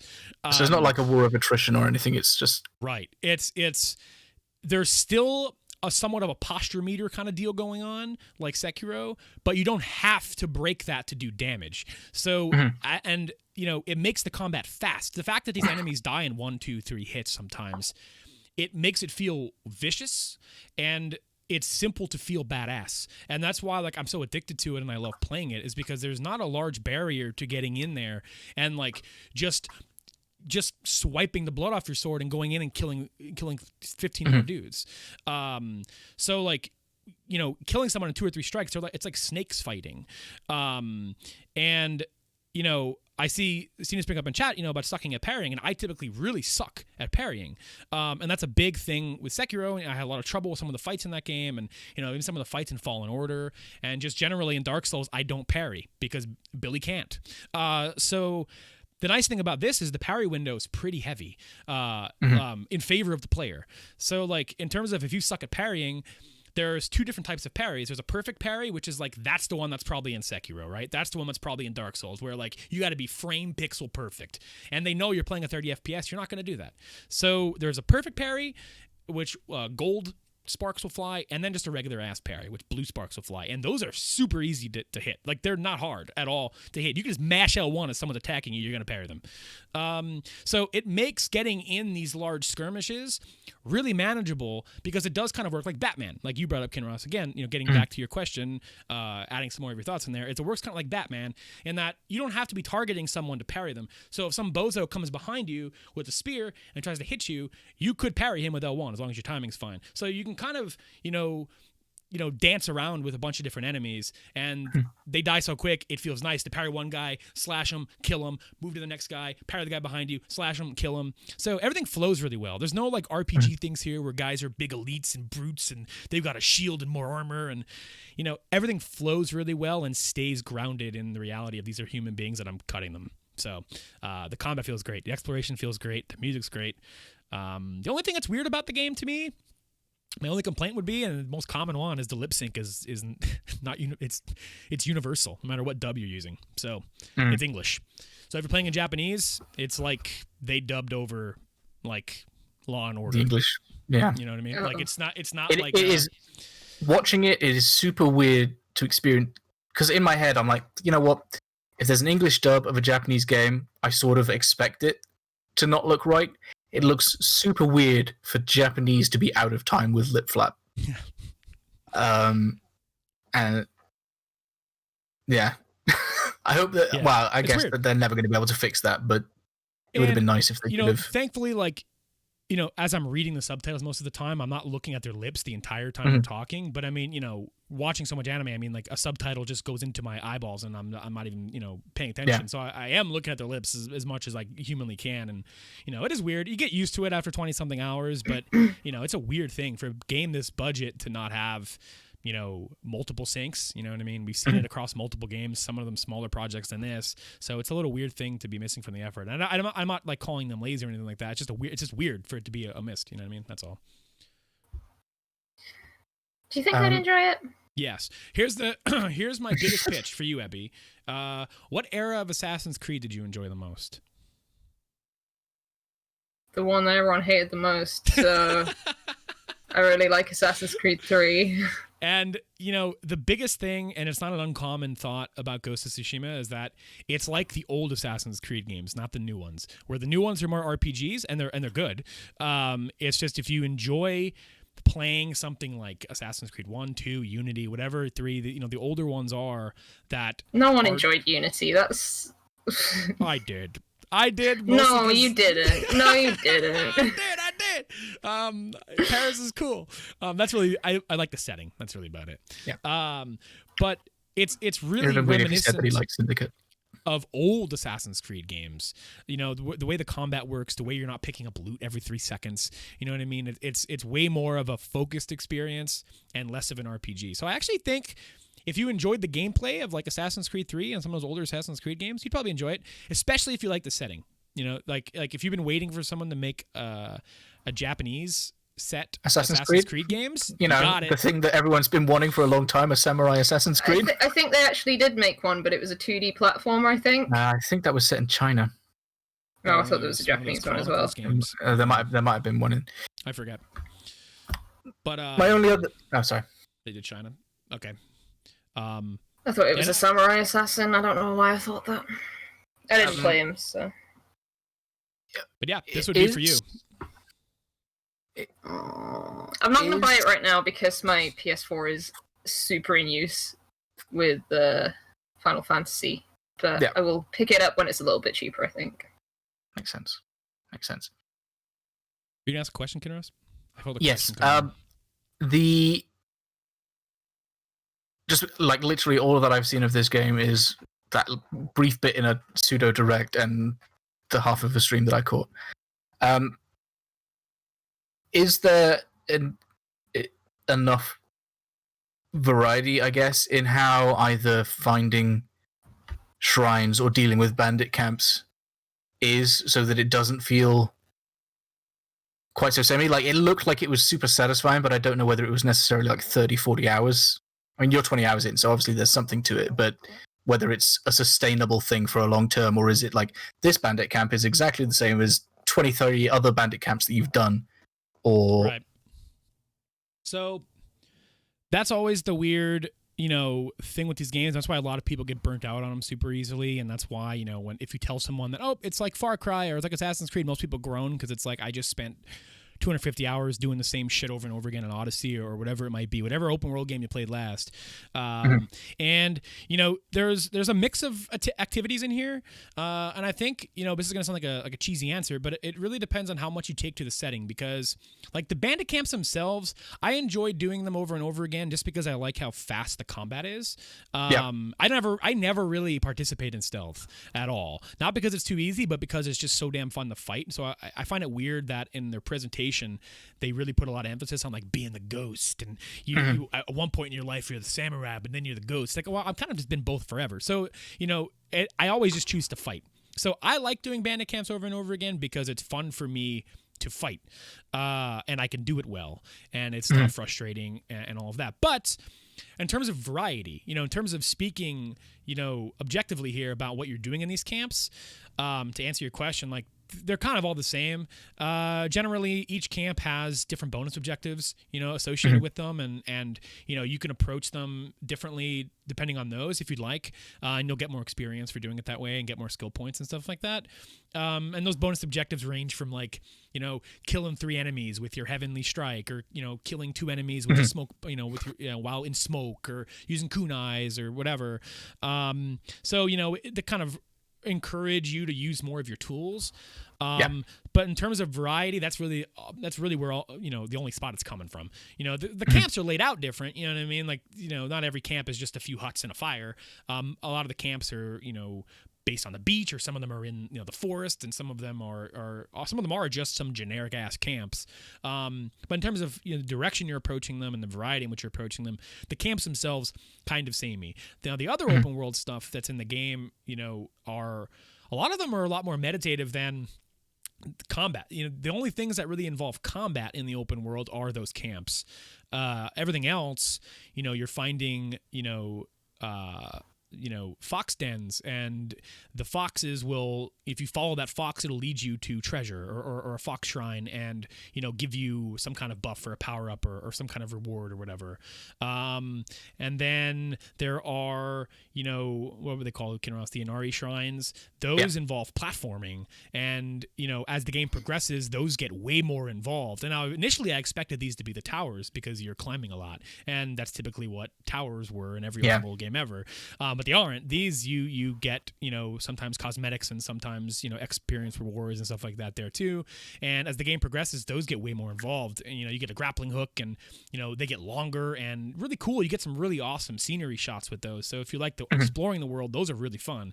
And then there are shrines of power or something else, some other kind of monument, and those have different cosmetic rewards you could find too. And those don't really have anything gameplay associated with them. You just kind of find them. And then what else is there? Haikus. You could write haikus from a list of preset phrases.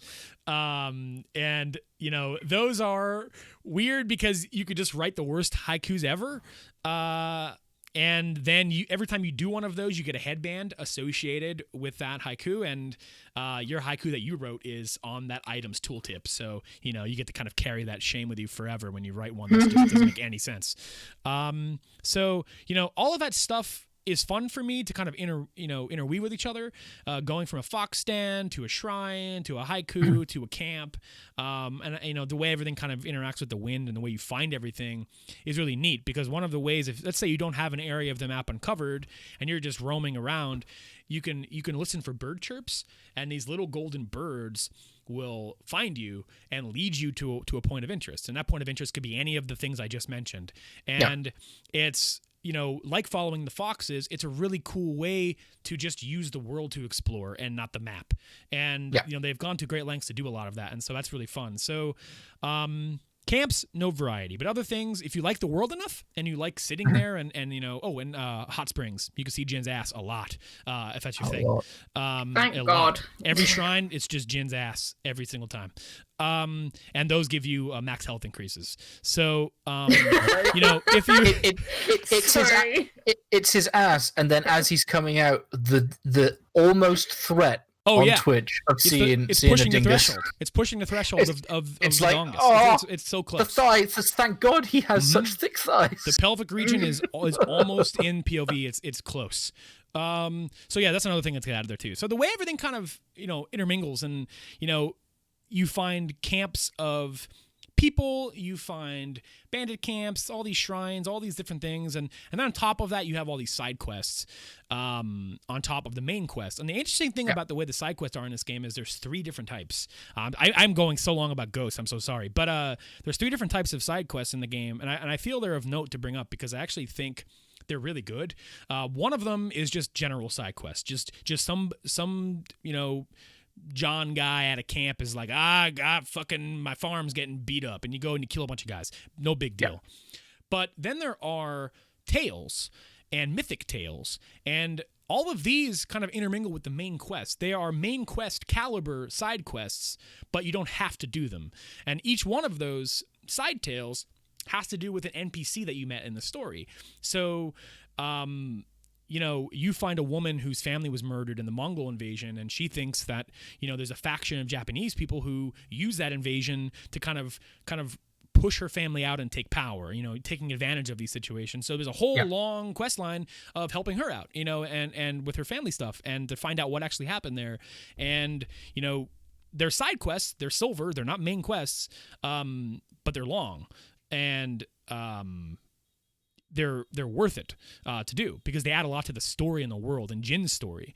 And then there's the mythic tales. Now these are my favorite thing in the game. These are better than the main quests. These things are amazing, and I hope there's way more than I think there are in them.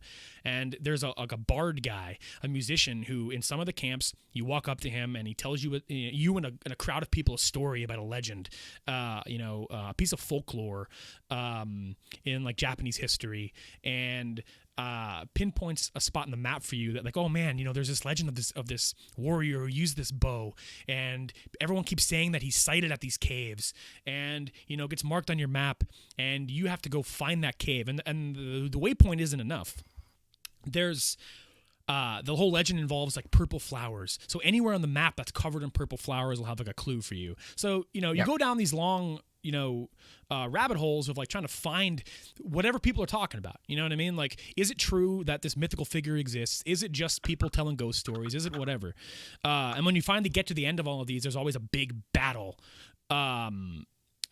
with whoever it is that's involved in this, and it's always set up like a big boss fight in a really cool arena, and then you always get like a legendary weapon for doing it. So it's an awesome story to chase down. The setting and everything about these are way more mythical, and a little more on that side of these types of settings that this game doesn't really go down, and that's more of like the Neo path of like like the supernatural and the spiritual stuff that is famous for being in a lot of these games. Tsushima stays grounded for the most part, except for these. They get a little more grandiose, and they're amazing. I love these things. These things are worth the price of admission alone. If you like the combat, if you like the story in the world, they're really fucking cool.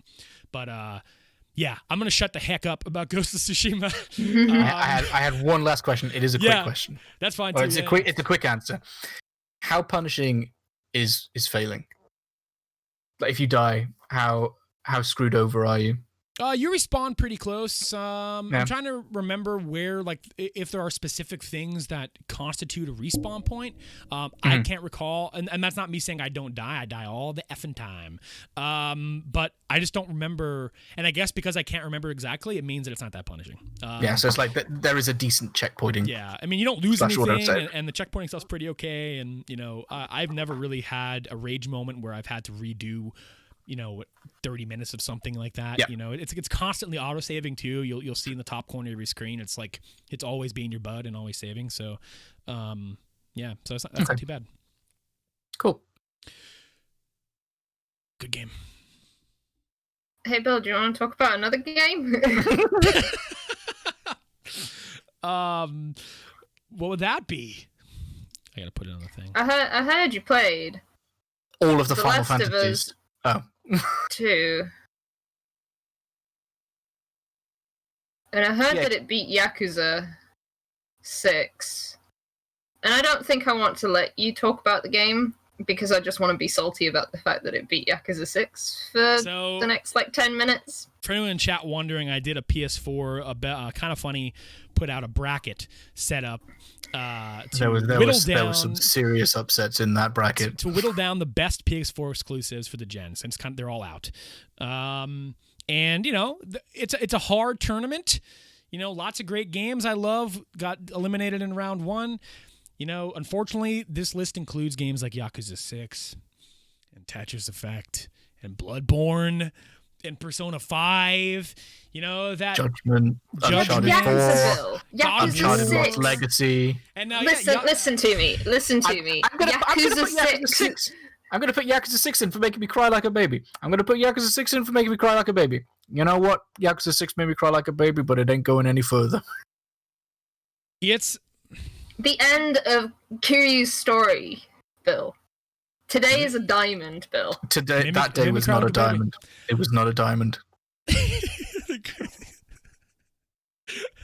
It was a tough fight, and I prefaced before I went in and made my choice.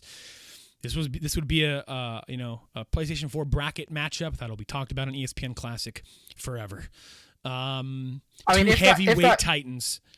If that bracket has been clipped out, like there are some interesting discussions and some wonderful realizations when you're like, oh crap, now I've got to put Uncharted 4 against Bloodborne. Mm-hmm. Oh crap. Yeah, that is clipped out. I been meaning to throw it on YouTube, but it is clipped out separately. I got to pop it over there just to. I'll probably try to timestamp it too. The people there are people honking. I don't know whose it is, but they are. That's my ice cream man. He just drives by, yells, and tosses a sundae cone on my porch. So it was a tough fight, but the reasons why it didn't sound like it was a tough fight.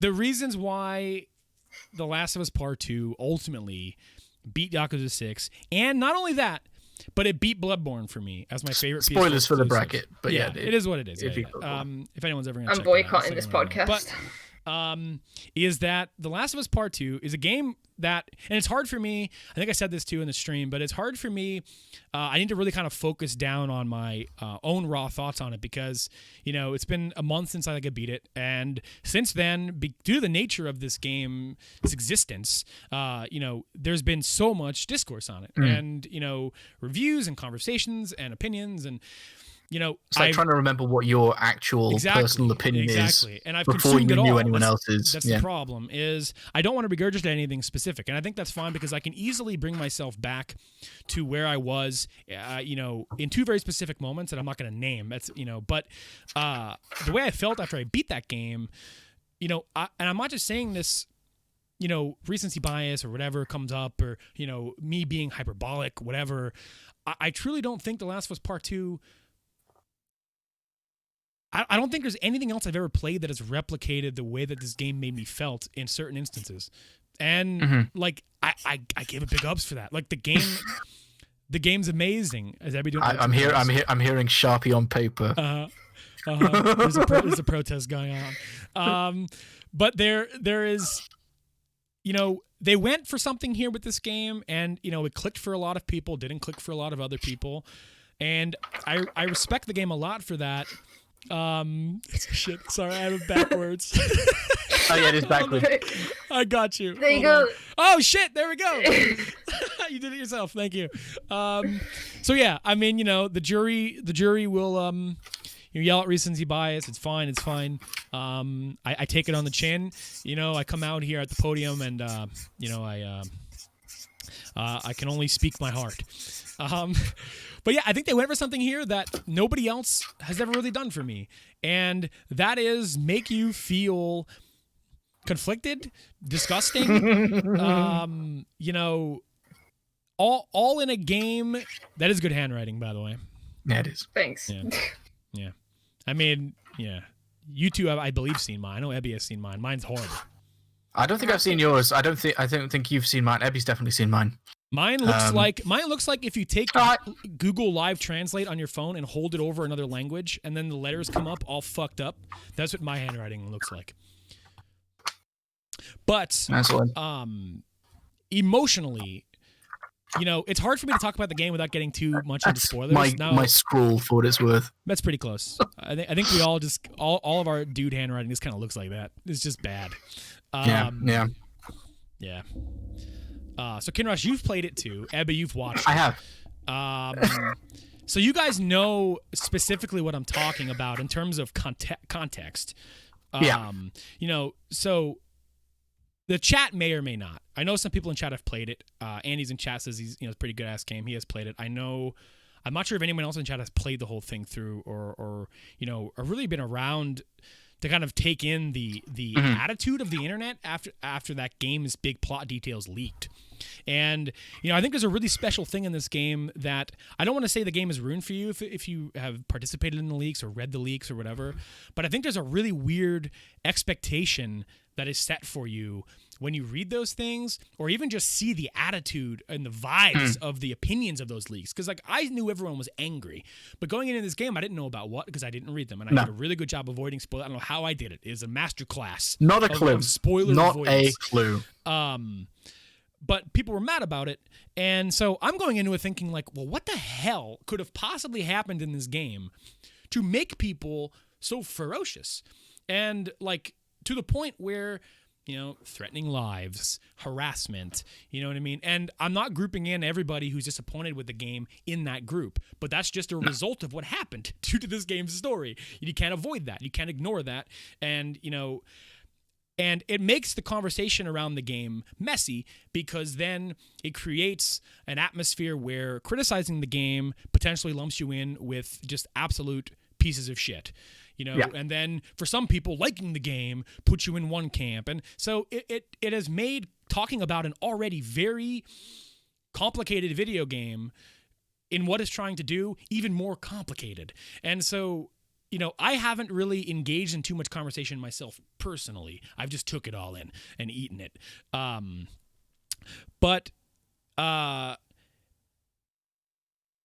Like I said earlier, the game made me feel I missed that sign.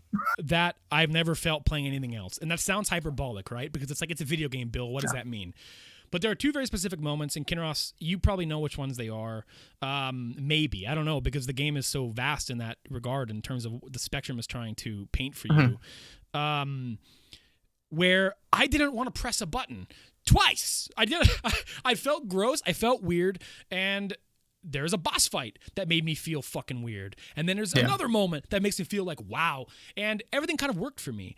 And there's a very specific moment in this game where, you know, beyond feeling gross, beyond feeling like you don't want to press a button, or beyond feeling like you don't want to execute a very, very common video game action, there's another moment in the game that makes you kind of feel like you don't understand where, you know, that they understand what you want to actually play.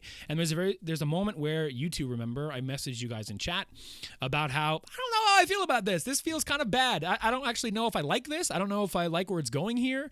And then you slowly realize that's how you're supposed to feel. Like, that is the de facto way you should feel. It is not a game for you to feel comfortable playing. Like, I let my copy to someone at work and they said, "Did you enjoy the game?" I said, "That's not really a question you can ask. You don't enjoy The Last of Us." But and it's funny because on top of that, you know, it's hard. I'm not going to talk too much about the story besides the fact that it worked for me. I think that's the only thing people really need to know, you know, until they play it or watch it or do whatever they need to see what I'm talking about. I'm undecided how I feel about the story. I think that there are things that I am glad that happened. There are things that I feel could have been done better, and I feel like there's stuff that should not have been done at all. Right. But I think that makes for an interesting story. That there is stuff that you don't necessarily agree with, and that's like a good measured approach to it, right? Like, I see a lot of talk about how people say that, you know, they took these characters and they put them in situations they never would have gotten themselves in, or they totally butcher them, or Druckmann has no clue what he's doing, or this or that. And like, for me, what we got here is a very, very Last of Us sequel to The Last of Us Part 1. Like, true. I'm not sure how else, you know, because Last of Us Part 1 makes you feel weird. At the end. I think that there are, like, the things that I feel I didn't appreciate about how the story ended up going are more from the perspective of I'm unable to put myself into that character's shoes. Certain characters make choices that I think are utterly ridiculous, that no one should ever make these decisions and choose to do what they're doing. But then you're like, well, this person's been through stuff that I definitely haven't. Of maybe if I had, I would be making these choices. But as a player, it goes beyond like making you do things that you're not comfortable with doing, and it makes you do things that you think don't make any sense. And there's that weird sort of dissonance of, I think that this is what a character would do, but you don't feel in the same position as the character. But you are the character. The most effective thing about The Last of Us, and, you know, same for Part 1 and same for this one, is that, you know, there's moments in one where, you know, the big moment in one is like, most people have different opinions on what they would have done in that situation. But the interesting thing about these games, and the reason why I think Part 2 especially is so effective in making you feel like weird about the things you're doing is that, yeah, you aren't in control here. You're controlling this character, but you aren't that character. And, you're playing out the decisions somebody else is making, and you're living that out. And no other medium can kind of make you do that. No other medium can make you perform in a way that feels really wrong. And I think the risks they took with this one, and, that ultimately disappointed a lot of people, for me, like, paid off. There's not too much I didn't like about it, from a story perspective, but I also, like, there are things that could maybe be a little tighter, and things that ultimately, could have been cut or shortened or whatever. But I think for me, they painted a pretty good picture with this one, different than what I was expecting. And that's the shame about the leaks, is that, that moment where, and not even the beginning of the game moment, but the moment where the shift happens, the shift that pisses most people off. I think getting that spoiled kind of gets you already in a mood where you enter this game ready to hate it, and expecting to, like, think they're going to shove an ideology down your throat, when in reality it's like, no, just look at this, try to understand this. And you feel weird about it at first, but I think ultimately they won me over. So it feels like shit to talk about this game in such a vague way, and I'm trying so hard to accomplish that. So I guess I'll move over to the gameplay stuff mostly, get off of the story stuff here. And then I'll wrap up my Last of Us thoughts, really, and then Kinross, if you have anything about the gameplay here in this section. I'm going to say something that I think this is one of the best third-person shooters I've ever played from a gameplay feel standpoint. I really do believe that the way Ellie moves, the way Ellie controls, the way that everything responds to your button presses, to your stick movements, popping somebody with a gun, or jumping off out of a window, swinging down and just dodging and using melee and crawling under things and over things and around things, and everything feels so damn good to play, and looks so good that, like, I always hear people rag on Naughty Dog that they make just playable movies and that gameplay isn't their strength. But I mean, gameplay's kind of always been one of Naughty Dog's strengths forever. Ever since their platformer days, they may go a more cinematic approach right now, but they still have a lot of those same design philosophies, and I think that plays into a lot of the encounter designs and the level designs, especially in their latest releases with Lost Legacy and 4 and now this. I think they do a really good job designing combat encounters and the stages in which they're set. And I think the multitude of ways you can approach fights in The Last of Us Part 2, so many buildings are enterable, so many buildings have basements, so many things you can crawl under, so many things you can go on top of, ultimately, depending on what resources you have available to you, what you like doing, whether that be more stealthy approach or whether you like blasting in there with a shotgun if you've got the rounds. I think the natural gameplay loop of climbing through these buildings, finding shit, scrap, bullets, whatever, and having all of that ebb and flow through these homes and these neighborhoods and these apartments and these, office complexes, it all just feels really good to navigate through. And I beat the game in a relatively short amount of time, day-wise. The game's long, over 20 hours, but it wasn't just a story moving me forward. It was this goddamn good-ass gameplay that I loved. Yeah. I mean, my entire playthrough is like on record, so I probably should have like checked it out to remind myself. But I think I suck at the combat in that game, and all Naughty Dog games. But part of me is like, maybe that's the point. And I wish that I'd found out earlier, like how customizable the difficulty is. Yeah. That I felt like my main reason for failing in combat was not necessarily due to making mistakes, but just running out of supplies, and to find that there is an option to increase or decrease the amount of ammo, toggle your partner AI, toggle your infected AI and your human AI, I believe, were two separate things. Because I found that fighting people was significantly harder than fighting infected. Infected is stressful, but it's not as overwhelming. And I kind of wish that I knew that there was that much sort of control over it until, or before, like, the last 3 hours of the game. There's a lot.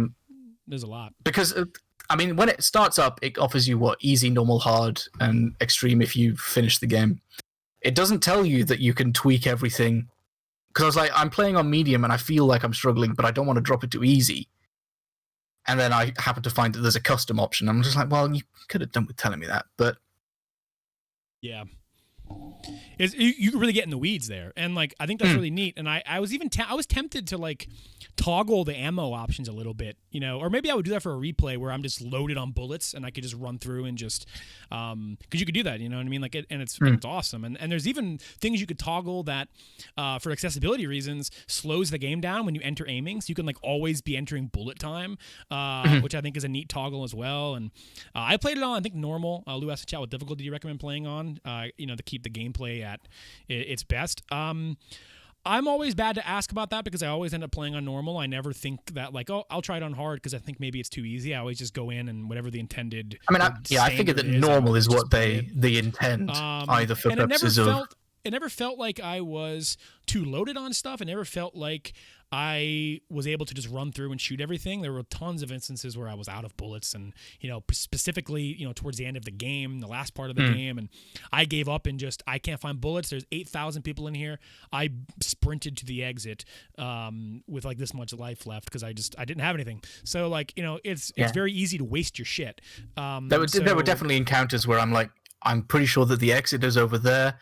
I don't have the supply. Like, I could enter into a fight and do it the right way, but then I'll have nothing for whatever's next. I'm just going to run. But I think that's the beauty of it, right? Is like, and I mentioned earlier, there's so many ways to tackle these situations. Is like, that's valid. I mean, like in real life, would I try to fight 17 heavily armed guys, or would I try to use my fitness to get the F out of here?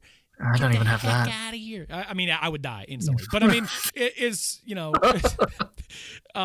in game, you know, the option's there, and you know, in terms of what difficulty should someone start on, there's a lot of, you know, you can change it all on the fly. So if it seems too easy for you, make that shit harder. Turn everything, you know, even the customized sliders, turn all that shit. You know, if you want to play an absolute nightmare. But yeah, a lot of options there. I feel like there was.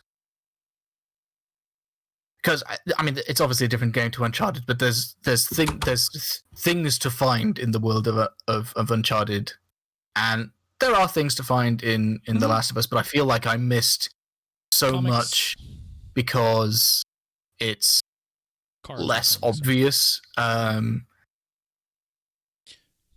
I feel like I spent a lot of time looking through literally everything, but I still also feel like I missed at least half of the stuff that's going on. That's like, yeah. And that's one thing actually I think is bad. One thing is bad that I'll expand on once you're done here. Okay, I was just gonna like follow on from Andy's point about talking about the safes. Like the safes are a nice little puzzle in a non-puzzle game to find either a clue in the world or a note that's like, remember our anniversary, and then you go to a calendar and it happens to have it marked down. You work it out, and that's satisfying. That rewards like world exploration and things. Yeah, I think that's the end of that point. That's the one thing, though. Yeah, and that ties into I like the safes, but my dad went like the whole game. By the way, I turned my air conditioner on. Let me know if you could hear that on this microphone.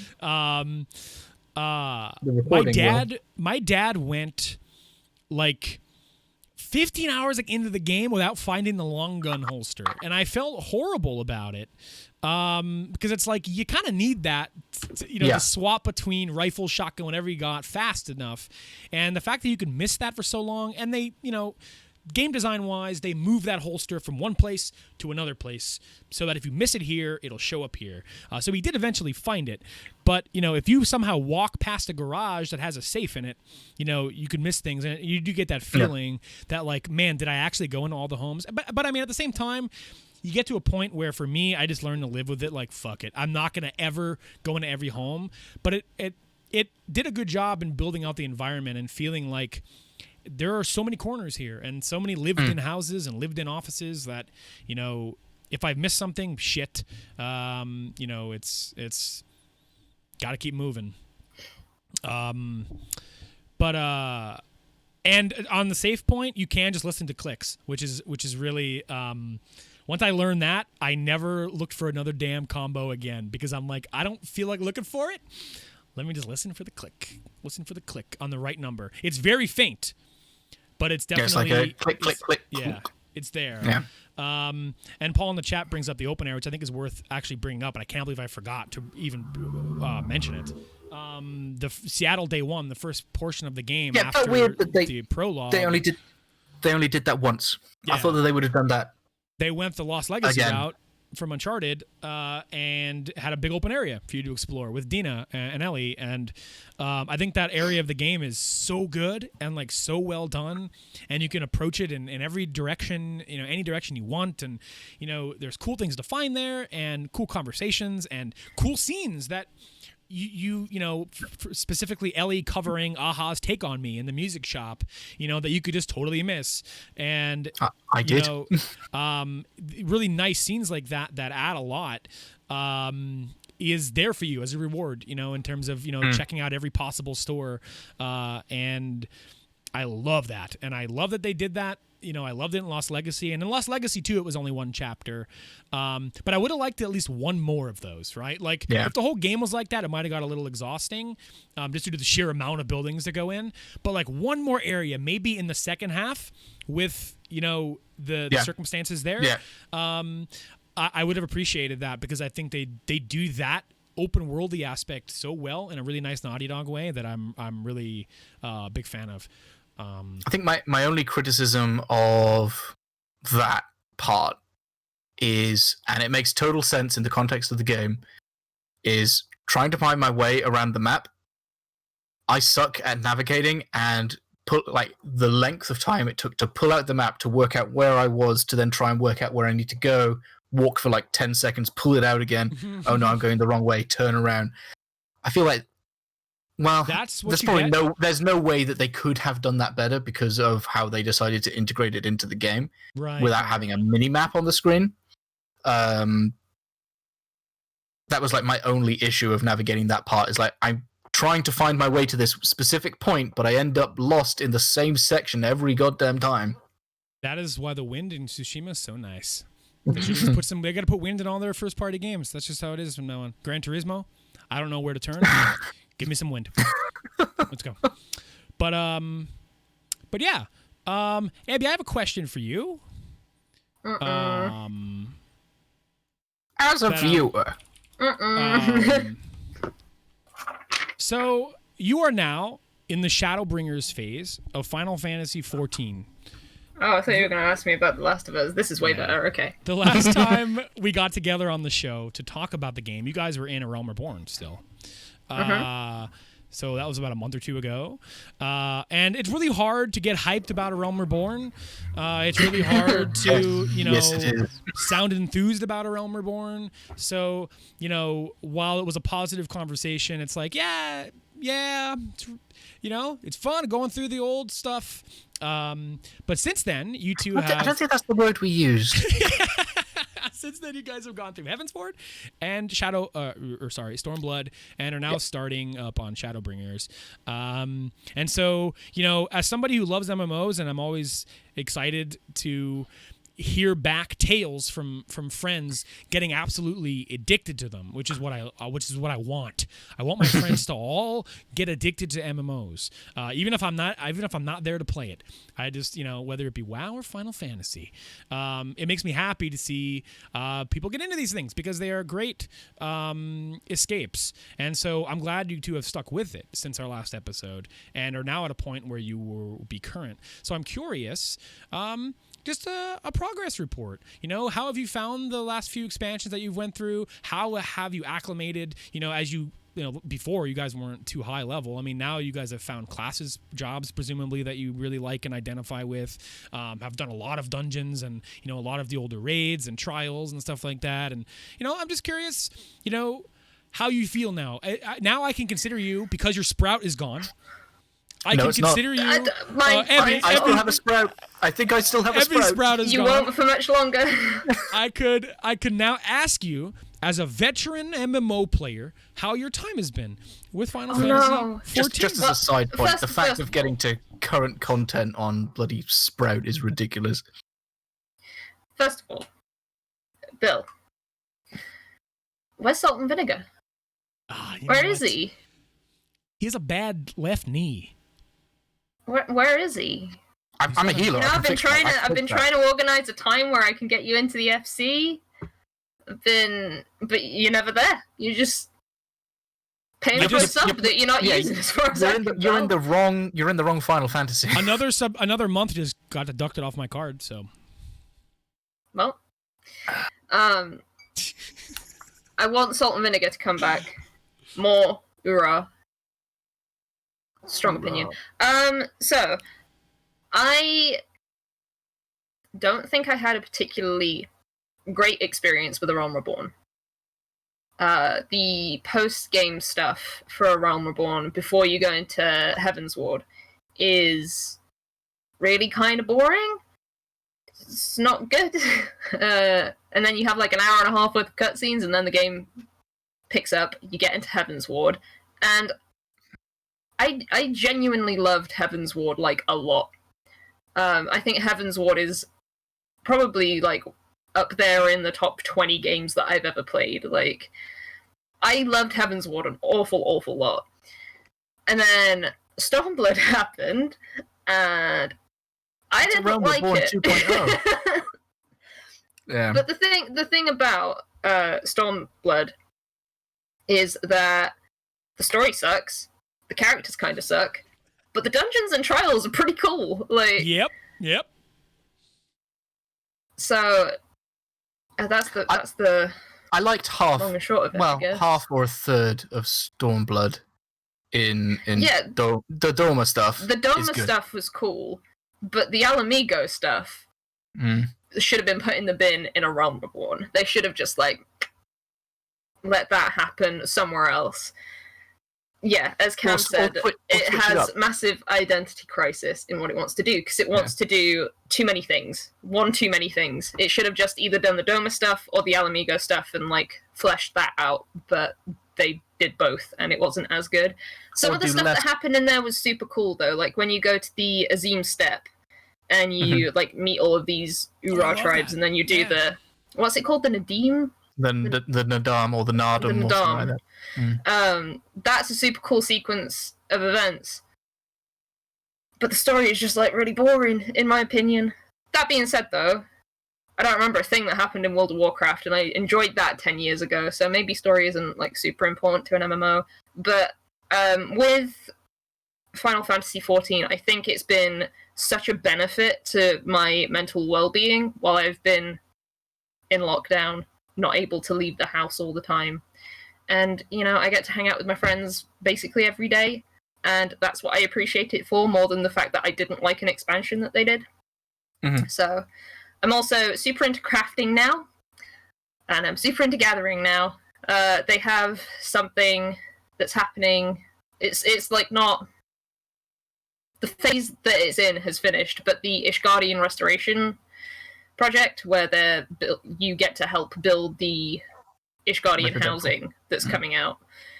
And there's like an instanced area where a bunch of people just go and gather, and they'll just have a nice chat in general chat about what YouTube videos they're watching while they're doing it and stuff.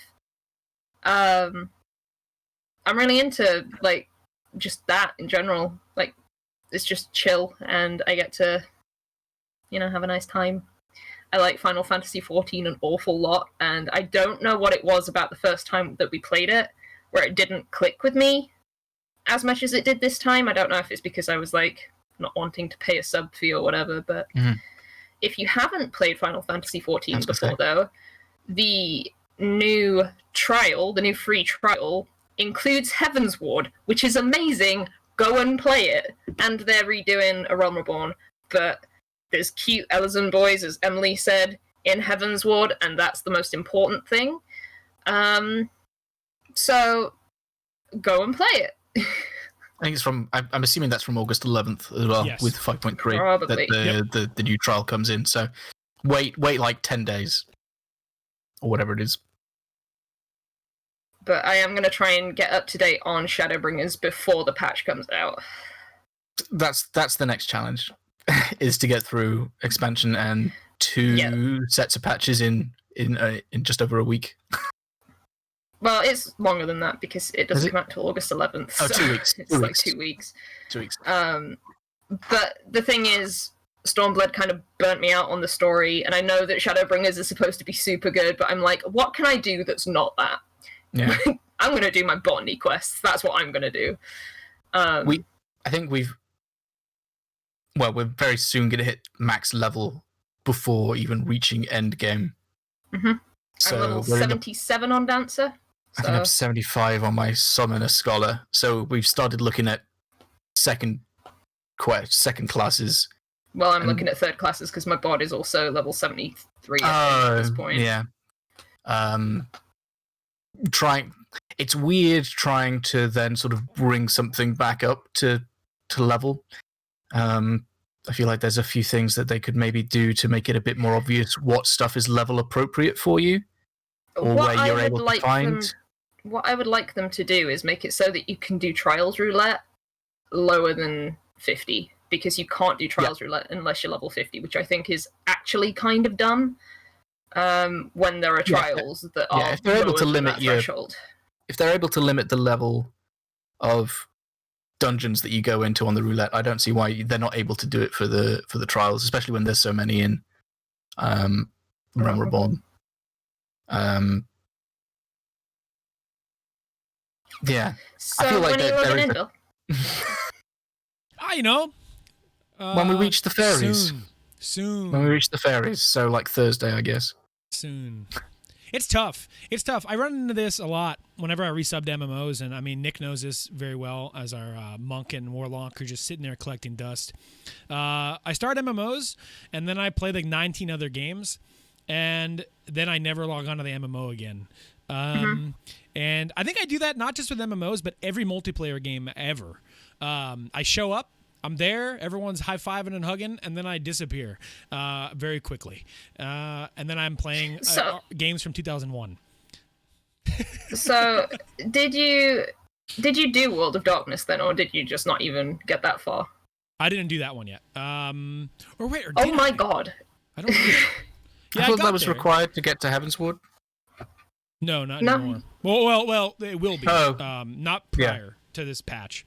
Or at least I don't know when they added it, but when I leveled through Realm Reborn on it wasn't, because I was in Heavensward and stuff was happening that was related to the raid that I hadn't finished yet. Yeah. So yeah. But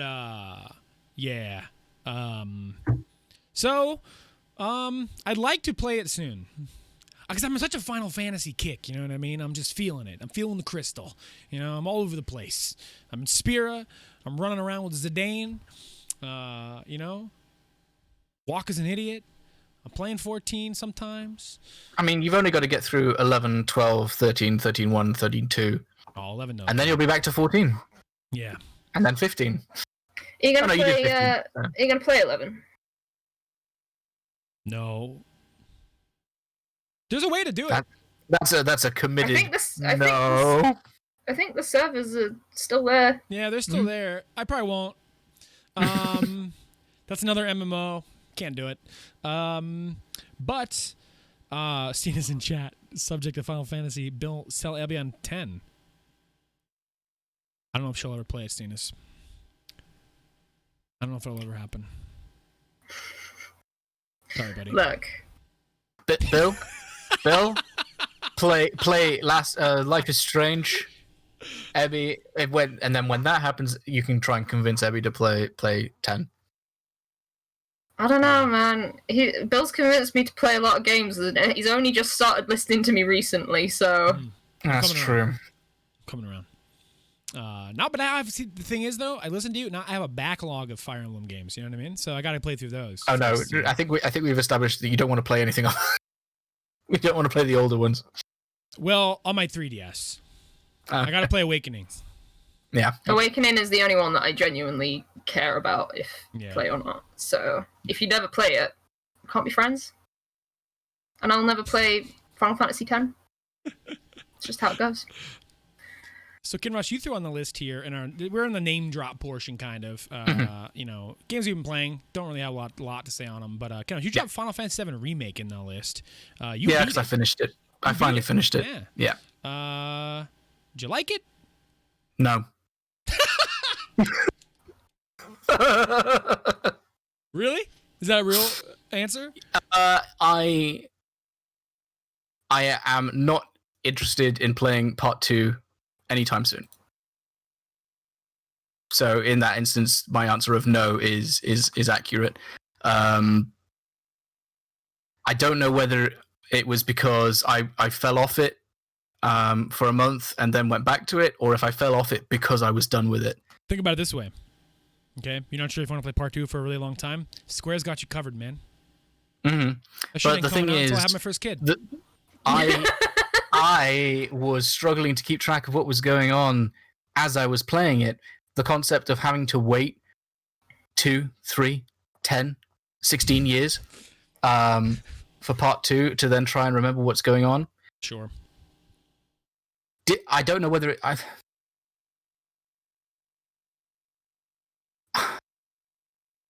don't think I care about what's going. Like, I want to know what's going on because I just like to know stories. I don't think I care enough to play through the game. I didn't enjoy combat all that much. I felt like it was far too.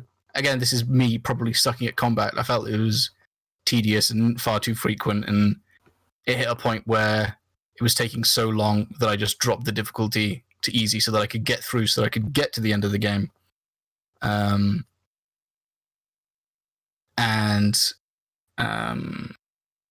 Yeah, I think mostly I just want to know what's different between OG and remake, because I get the impression that there are things that are different. I think that's the whole point of the whispers. But again, I don't know what happens in the original, so I don't know what the point of me being like, oh, look at the things that have changed. I don't know. But I think I'm okay with not worrying about it. It'll just be another corner of gaming that I just don't pay attention. You know, thinking about it, mm-hmm.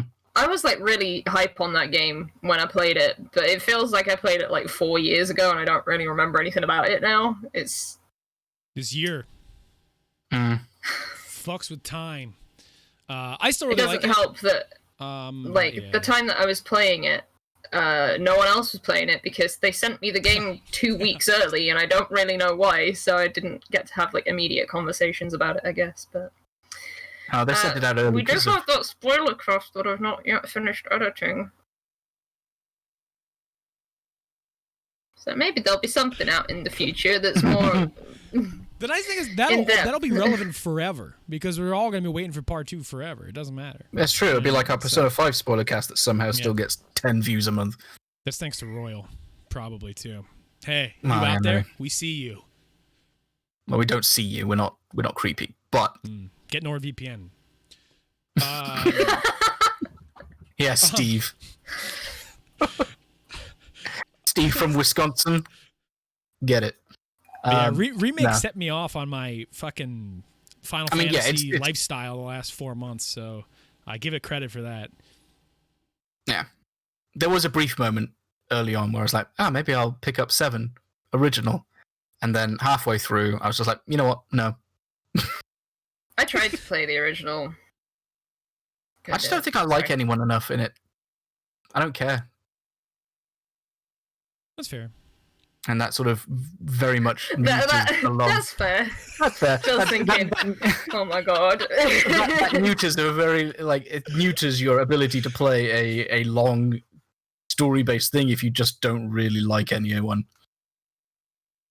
Yeah, I mean, there's no way to fix that. You know what I mean? Like, that's like, if you don't like anybody, there's no way in hell you're gonna like it. Like, that's just, and that's what kind of makes Final Fantasy VIII kind of tough. Is like nobody in that game is kind of cool at all. So that game's systems carried me through that. So if you're not really enjoying Tifa, Aerith, Barrett, all the combat, yeah. Now is this game. talking about the original or the remake, Kinross? What do you? The remake. Remake. I've not played the original at all. Yeah, I think they did a really good job with the characters in the remake. For me, as somebody who had an idea of them in their mind, but even without them, I think they made me into a possible turncoat on the Tifa versus Aerith debate. So they did something right. I think you have a slide for that. Oh, do you not? Wait. I had the is that like on Photoshop? That was just on Photoshop for the test. Okay. Tifa best girl. But I think Aerith. I'm back. See that? We'll chat after the show. Chat about Tifa and everything. I just needed to do that to get back on the show. But no, they did a really good job, I think, with everybody. And Aerith is somebody I didn't really care about in the original game, but in the remake, they she's irresistibly likable. I mean, there's just I love her. So, shit, I'm back. Fuck. But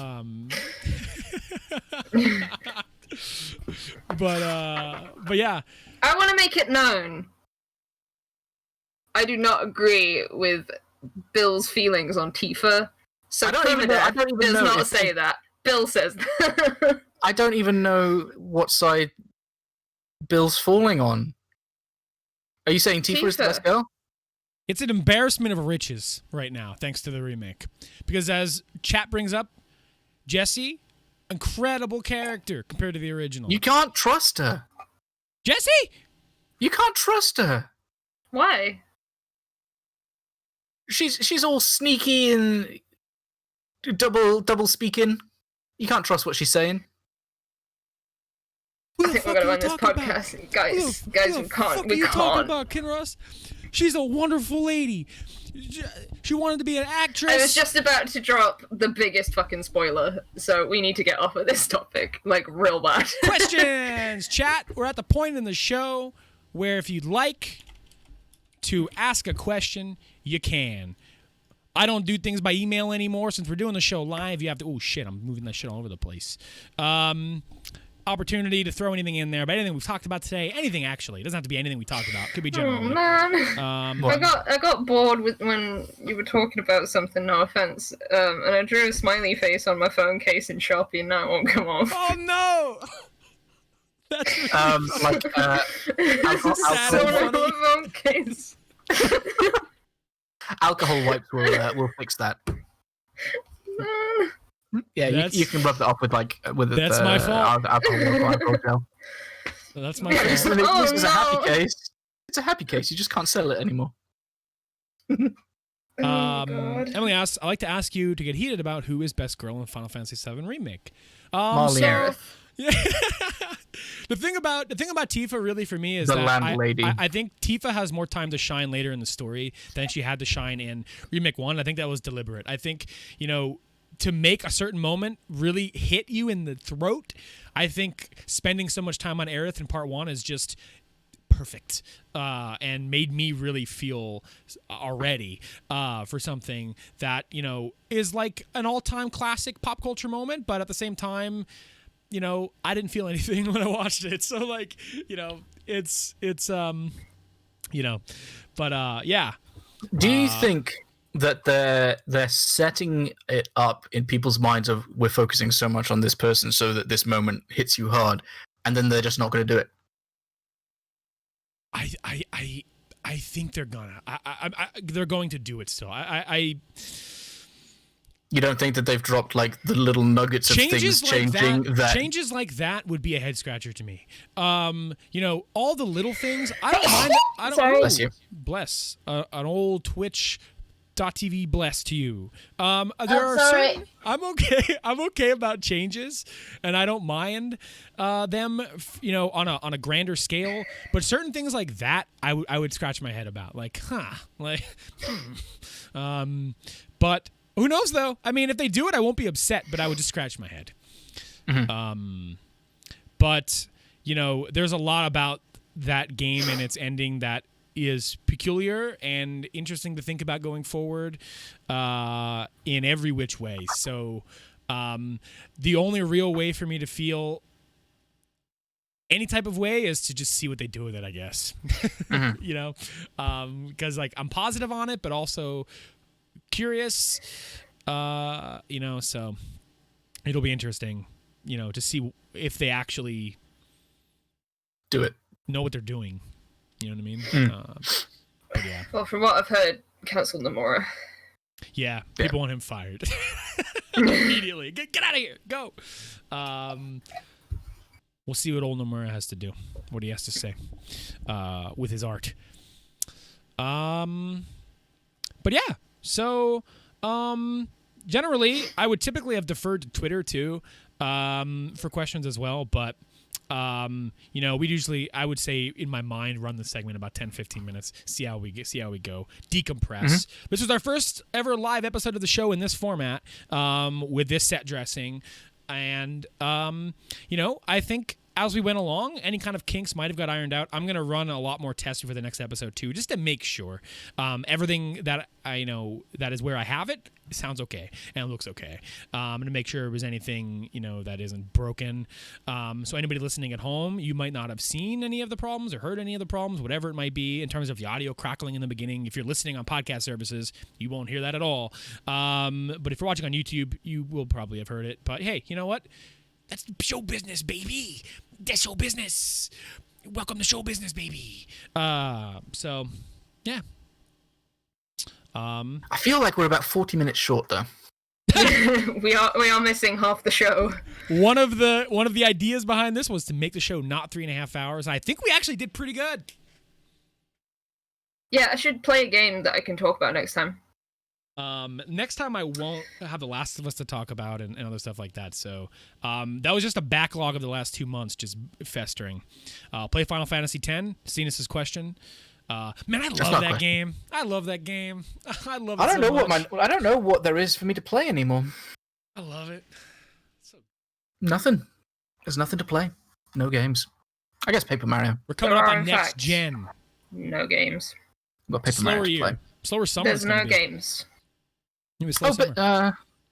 Oh no, you talked about it last time. Well, it is a slow summer. We're in the summer. Duh. Yeah. Taylor Swift album came out. Sorry, it just feels like it's still January to me. So. Yeah, it was only just your birthday. Yeah. Time. We need to end this show. Yep. Everybody, thank you for hanging out in chat. Appreciated. Everybody listening at home. Well, I mean, you're listening at home on the Twitch stream, but I mean, hey, maybe you're like, I don't know what the fuck you're doing. Thank you for hanging out. Thank you for listening on podcast services. Everything that you've come to expect in terms of where to find the show, still the same. It's just how we do it, different.